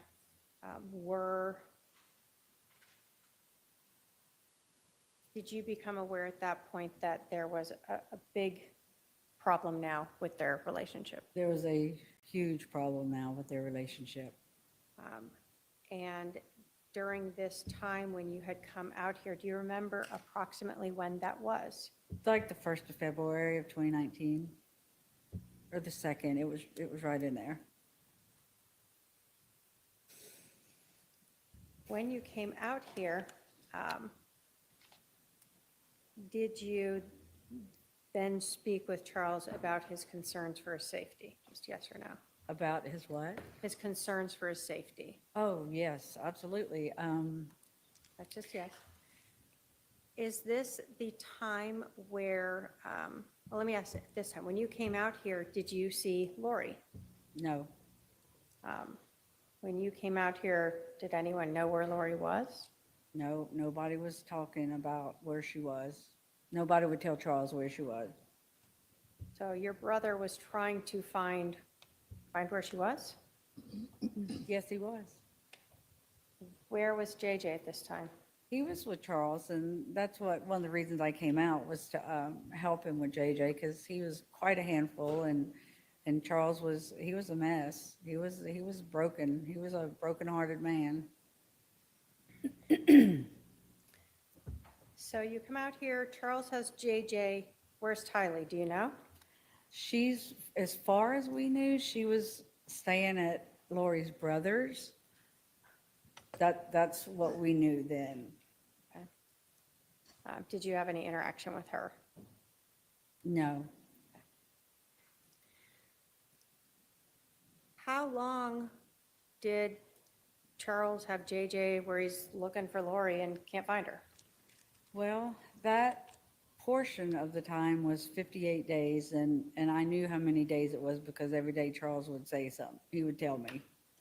So he was counting them. He would count them. Were you out here the whole time? What'd you do? I could work remotely at the time, so I did stay out here a lot, often, but I would fly back. I was back and forth between Louisiana and here from from February until the end of March, because at that point, we moved Charles to Houston. So the end of March, you said you were moving Charles to Houston. Was that with JJ? Yes, Why are you helping him move to Houston? because Charles told me that Lori did not want JJ anymore, or Kylie, or him. And I said, okay, well, look, what if you move to Houston and I'll be 2.5 hours away, and when you go out of town, I'll come and stay with JJ. And so he was talking about hiring a nanny, and I said, no, I will be the nanny, and I'll come and take care of him when you have to work. And it's easy enough, and you won't have to pay a penny. So when Charles has JJ, you're helping take care of JJ in this time period in February and March. Yes. What about Charles's business? Did you help with that at all? Yes, I had to get my arms around the whole thing. All the payments that needed to be made, the accounts, the emails, all that stuff you have to change over and change the password and all that, so Lori couldn't access it any longer. You said you had your own job. What were you doing at that time in addition to helping your brother? My husband and I owned a coastal crew change. It was a transportation company for the offshore oil and gas and LNG industry. Okay. So you're trying to work that job and help Charles with his business. Yes, I had a really great assistant who helped me an awful lot. Do you remember when you were packing up to move Charles to Houston? Yes. You there? I was there. Did Lori show back up? She did. I was in the pantry in the kitchen, packing up the pantry, and I don't know what, just something caught my attention, and I walked out and she was standing there. She had her back to me. Charles was sitting at the table on his phone, and obviously didn't realize that she was there. And then finally, when he hung up, he looked up and there she was, and he started crying and she started yelling Do you recall what she was yelling about? that, why did you take JJ? Why did you take JJ? Why did you take him out of school? Why are you moving? What are you doing? All this is your fault. It was just ridiculous. So she'd been gone for 58 days, leaving, No contact whatsoever. and then she shows up at the house when you guys are moving out. Yeah. What was Charles's like demeanor reaction? You said he was crying? He was at first, but then he was just trying. Charles was a very soft-spoken man, and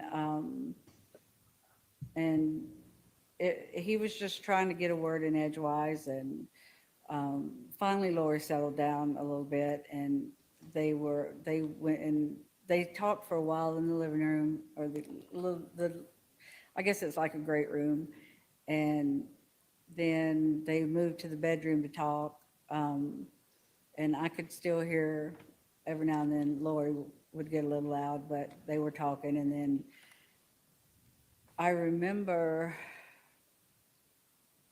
that Lori came,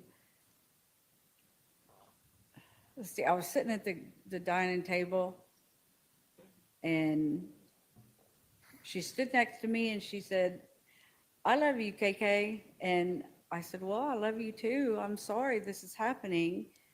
And she cried, and I didn't know what to do really. So, I mean, I just was there. And then she walked off, and the next day she came, I don't know who came, but they got Tylee's belongings out of the casita where all of Tylee's belongings were. And I don't remember if she got anything of hers. I really don't remember. Okay. So are we now talking the beginning, end of March, beginning of April of 2019, when Charles is moving back to Houston? Yeah.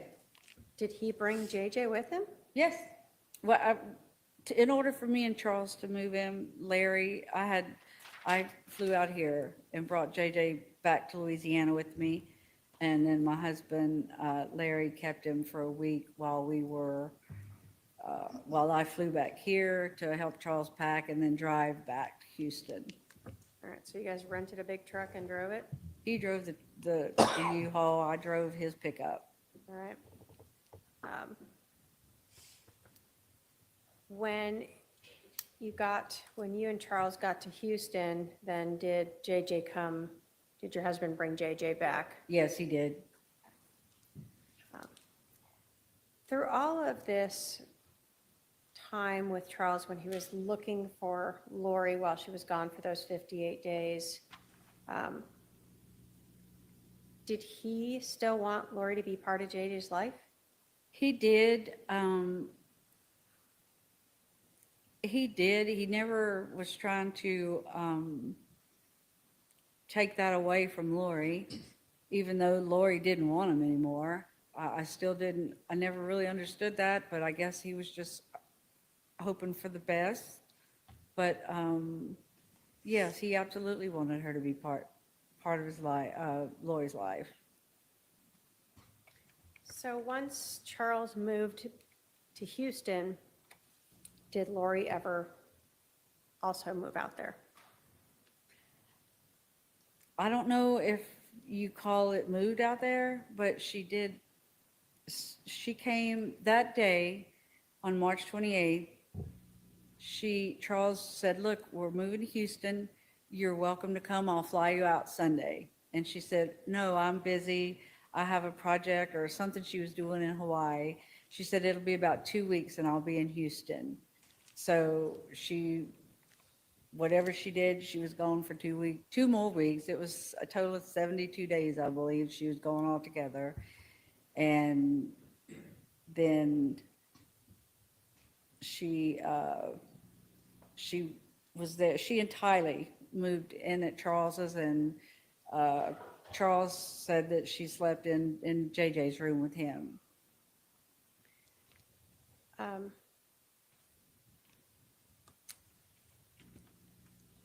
So the first 2 weeks when Charles and JJ are in Houston without Lori, were you ever there to help with JJ or Charles's No, business? no, Lori was there. I mean, I guess- JJ was, Before she moved there, the 2 weeks? I think, Or did no, you? I had to go home for a little while, but Charles came like the weekend. And, so if I wasn't here, he was there. Okay. So once you drove him there, you may have stayed to help him and then you went home. Yeah, And you weren't there when Lori came to Houston? no. You told us that you had been helping your brother with his business, and I think you'd said something about changing passwords. Yeah, Was that to different financial accounts? right. Credit card, bank, stuff like that. Yeah, the password to Google, the password to, All the things you use for business?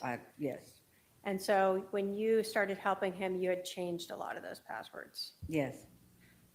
At some point, did you become aware that, or at some point, did Charles stop asking you to help him with the business? He did, and that's when Lori came back. Okay. Now, you said that your brother worked in annuities, right? Yes, Right, that last part of the time when you were working with him up through sort of the end of March, beginning of April, were you aware of Charles coming into a large amount of money? he was receiving an annuity, what do you call it? I can't think of the word right now, but he was receiving like $125,000 check for his commission for annuities, and Lori obviously knew that because she was there just a few days before that came into the bank, that was deposited into the bank. I had access to the bank, so I would watch that. So even though Lori came back, you still had the passwords to look into Charles's account? Yes, Do you know how long Lori stayed in Texas with Charles? it's like she wasn't there the entire time, but I mean, she was always traveling through May. I'll say towards the end of May. I'm not for sure exactly what day. So at some point, a couple months later, you become aware that she has left Houston? Yes. Did you know where she went? Yeah, she was back back here. Did JJ come with her when she moved back here to Arizona? He did. And did you know, did your brother move back here? No, he did not. And with your access to the finances, were you aware whether or not Charles was paying for a house here in Arizona for Lori and JJ? I really don't recall seeing that transaction. I really don't, but that doesn't mean it didn't happen. At that time, I was selling my company, and so I had a lot going on at that time, and that's when it was really getting, the due diligence. The company was doing their due diligence, so I had to provide a lot of information for them, and so it really was perfect timing because then I got super busy with my company, and I didn't have to deal with all of Charles's because Lori was back. Or Let me ask you something else. Were you aware of when Charles met Lori, or they got married, do you know if she worked? she was a hairdresser. She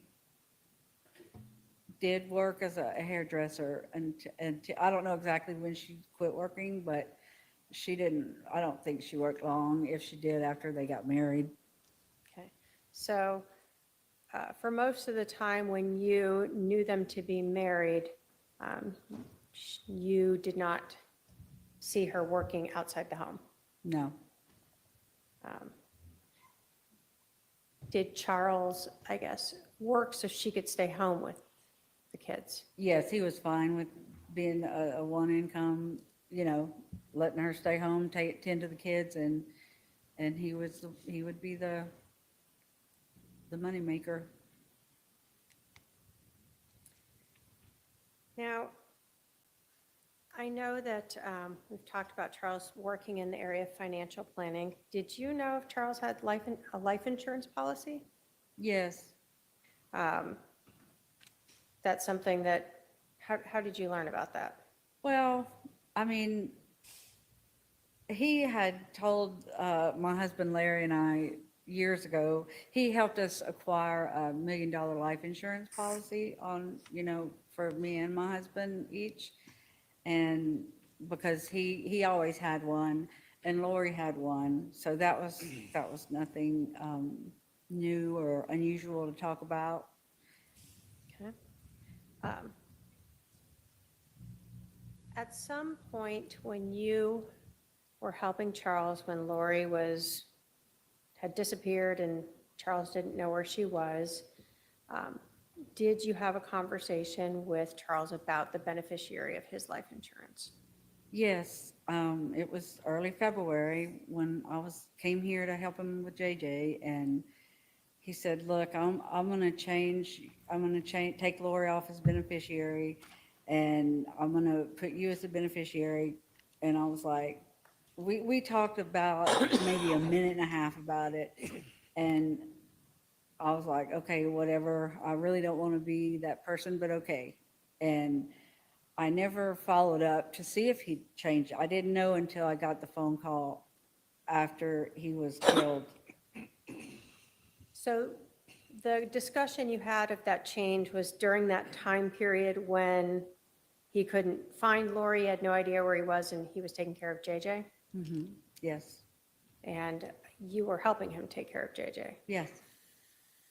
So if something had happened to Charles during that time when Lori wasn't around, would you have taken care of JJ? Yes, he would have come back to me and my husband.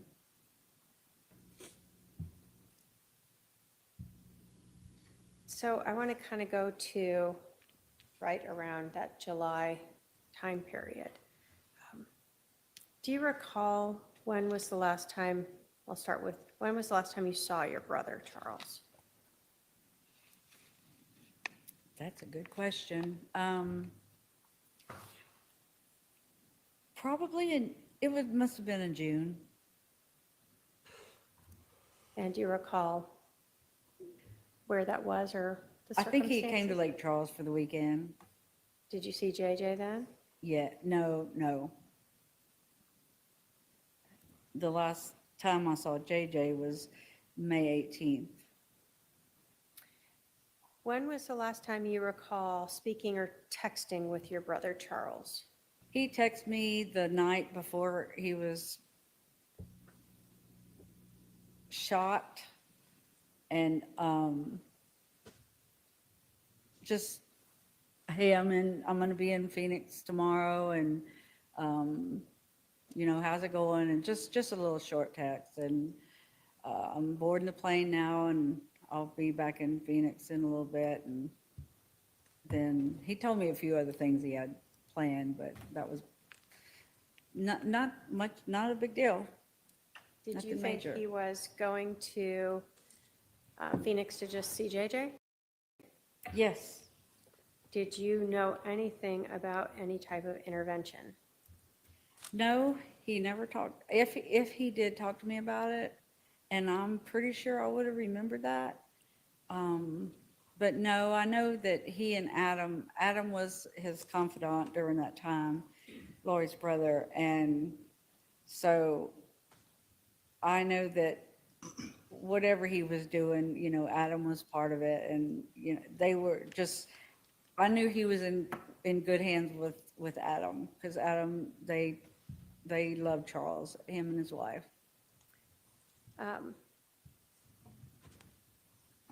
Do you have any knowledge of Charles wanting to get a place here in Phoenix so he could be closer to JJ?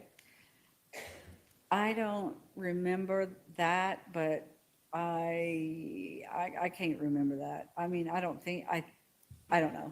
No, I can't okay, answer that. that's okay. I want to talk to you then about, so you talked to your brother, just kind of normal stuff as he was, before he got here to Phoenix. How did you learn that your brother Charles was dead? It was on July the 12th. I was at a nail salon in Lake Charles, my granddaughter and I, and I got a call from his oldest son, Cole, and he said, "Hey, what is going on? I just got a text from Lori, and she said Dad's dead." And I said, wait, what did you just say?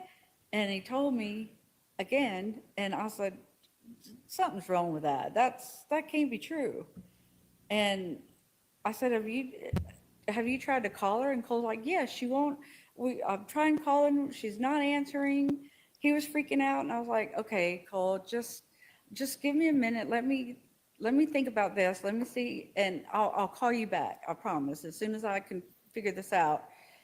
So I called my husband to tell him, and he said, okay, well, I told him that what the Cole said, and he said, hey, let me call you back in a minute. And so I was still at the nail salon trying to get out of there. And he called and he said, he's dead. I Googled him and he's dead. Alex killed him yesterday. And I mean, that was just like, it was horrible.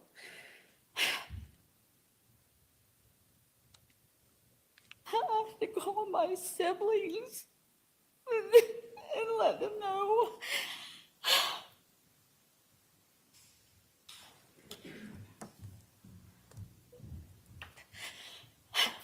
Thank you.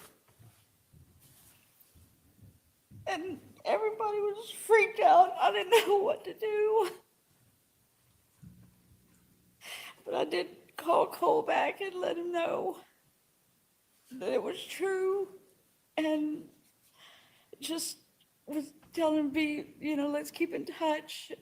You find out something, I find out something, we'll let each other know. And Did you try to reach out to Lori? I've tried calling, texting Charles. I tried calling, texting Lori.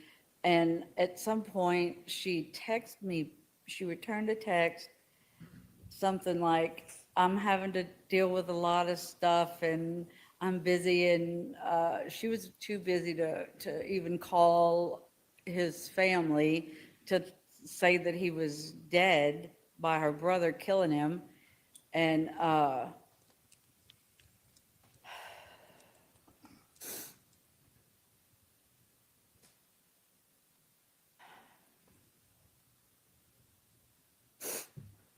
Take a breath. So you had tried to reach her and she was too busy to talk to you. yeah. Did you ever, what was the burial plans? Did you ever get Charles back? What happened with him? We ended up calling a detective, the detectives in Chandler, since that's where it happened. And we were able to speak to a detective, I don't know who, but we told them that I had already arranged us a flight for the next day. We were here by noon Saturday because I needed to know I need to know where JJ was. I didn't know what he had seen. I didn't know what he knew. I knew he would be, I knew it wasn't good. And but I couldn't, we had to talk to the detectives before I did anything with Lori, so, and we had to wait till Sunday to meet with Nate Moffett, and then when we talked to him is when I told him about the life insurance policy, and that Lori, that I didn't know if Charles had ever changed it to me like he said he was going to do. And so I didn't know, but I just knew we had to get JJ because he was not safe with her. Let me stop you there. I'm going to go back to Charles. Where was Charles buried, or where was what was done with his remains? Well, this was before Lori knew she wasn't getting the money. She had him cremated, and he was FedEx or whatever over to my office, along with his Letterman's jacket from high school and a couple pair of cheap sunglasses and 1 or 2 watches. It was just a few little trinkets. And Charles had a watch collection, and she just sent some crap. So she cremated him and FedExed him to you. Yes, Sent him to your work office? yes. Now, you're saying this is before she learned the life insurance policy was not going to be, she was not going to be the beneficiary. Did you set up like a service for Charles in? Yes, my family and I made arrangements for a memorial service to happen in Lake Charles on August the 3rd, which was, he was killed July 11th. So took us a little bit to put it together, but we did. Did you talk to Lori about having JJ come out for Charles's service? I think the last time I talked to Lori was she told us that she wanted, I asked her, what can we do in Houston? I was trying to be nice because I knew she had something to do with his murder. And I'm not one that can just lie off the cuff. I'm a bad liar. And so when I did talk to her, and it was a long, awkward conversation I had with her, but I was like, what do you want us to do with that stuff at the house in Houston? But when we got to the house in Houston, and she did, y'all please go do what you want to do with it, see what Cole wants, y'all split it up, y'all take it. She gave you permission to go to the house in Houston and take whatever was there? Yes, and when we got there, none of Charles's personal belongings were there, nothing at all. And that, I couldn't figure out why nothing of Charles's or JJ's was there. Or wait, nothing of Charles's was there. Just his business files and the big furniture, sofa, beds, stuff like that. So you went there, you did that. How did you, and you told us that you did not know for sure if your brother had ever changed the beneficiary from Lori to you. How did you find out if that was done? I think it was the following week, a lady from Banner Life, that's where it's policy, who wrote the policy. A lady called and said that I was the beneficiary, I was the sole beneficiary, and what was our address, and she wanted to verify a few things and to send out the check. When you got that call, did you ever have Lori confront you about the life insurance policy? Did I ever have Lori what? Yeah, did Lori ever confront you about being the beneficiary Oh. for Charles's life insurance policy? Yes, she didn't call and do it. She sent me a text one night, a picture or two of a screenshot. She took a screenshot of the change of beneficiary form with my name on it. And she said something to the effect of 5 kids and his sister gets all the money, or is that why you want JJ? Something to that effect, which it made no sense. I want JJ, period. That was a dumb statement by her. So let me ask you this. So she told you again that she was left with these 5 kids, right? Yeah, 5 kids. She had Colby and Tylee and JJ. And at that Colby was time- out of the house, so it was just Tylee and JJ. So she's messaging you this, saying how upset she is because she has 5 kids to take care of. Yeah, And then she tells you that, is this why you wanted JJ to come to Charles's service?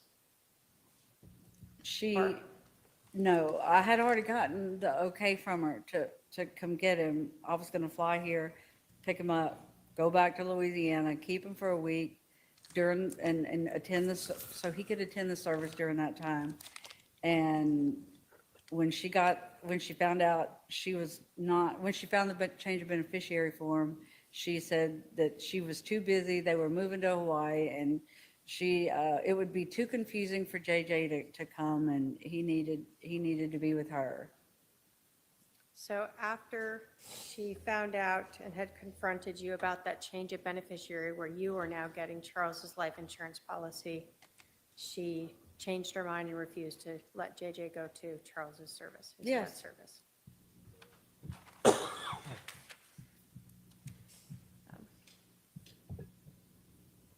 After this confrontation about Charles making you the beneficiary of the life insurance policy, did that pretty much end most of the contact you had with Lori, other than you reaching out to talk with JJ? Yes. Thank you. I have no other questions. All right. Cross?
Ms. McCock, where were you on July 11th, 2019?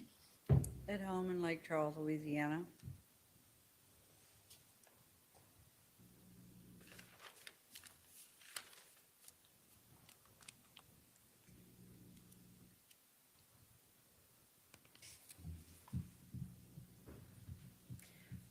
Were you aware at all of the relationship between Charles and Tylee? It was, let's say, it was a bit contemptuous. It seemed like there was always a lot of drama going on, and so that's all I knew. He didn't say too much about it, and I didn't pry.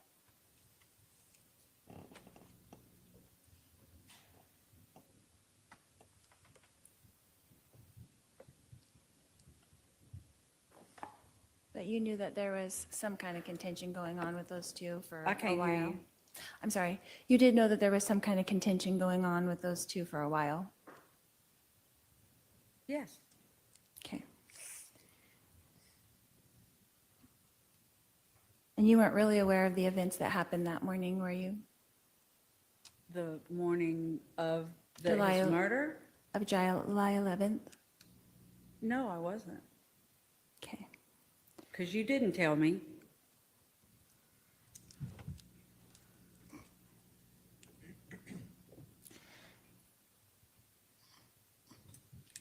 Ms. Woodcock, did you see or hear or personally witness me conspire with Alex Cox to kill my husband, Charles Vallow? No, but I saw a ton of evidence that did. Thank you. No further questions. All right, redirect.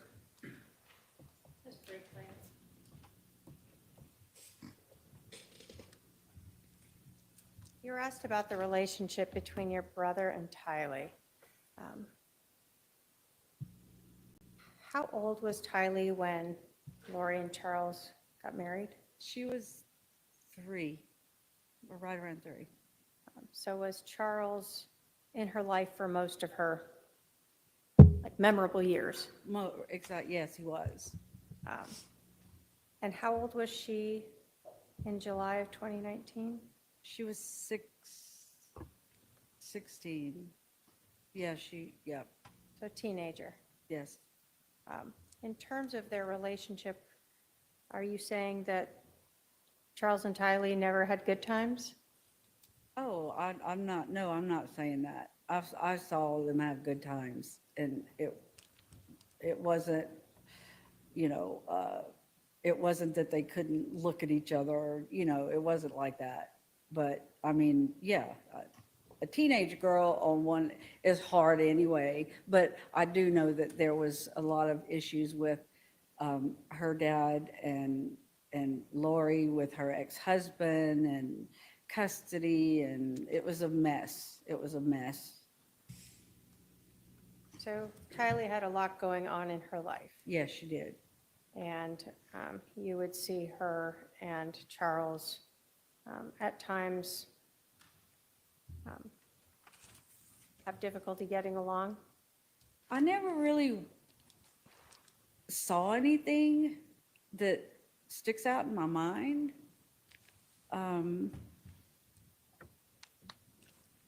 But I just know he'd tell me how it was just difficult. And as a step parent, it can be very difficult. I can attest to that.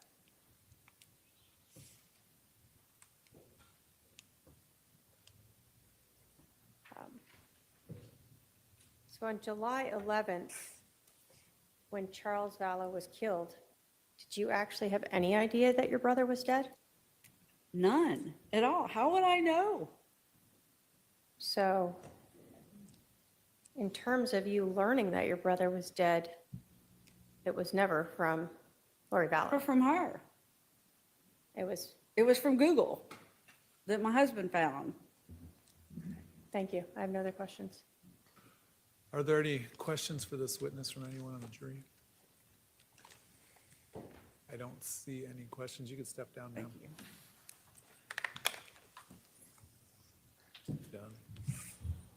Done. All right, members of the jury, that's going to conclude trial for this week. No trial tomorrow. I'm going to try to start early on Monday and Tuesday only. So just to preview next week, I plan on, if you guys can all be here at 10 a.m., ready to start a little earlier than normal for Monday and Tuesday. And then Wednesday and Thursday, we'll be back to the 10:30 a.m. All right. I'll remind you to remember the admonition and avoid any sort of information about this case that you do not receive from this, that's outside of this courtroom, I should say. All right, thank you. We'll be at recess.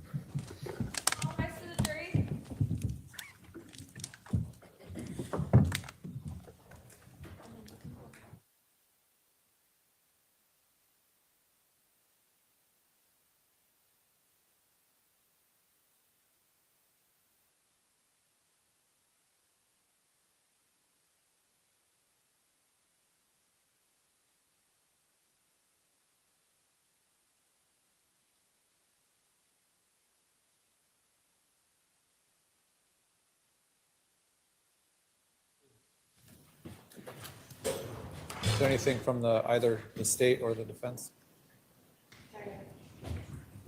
All right, we'll see you Monday morning.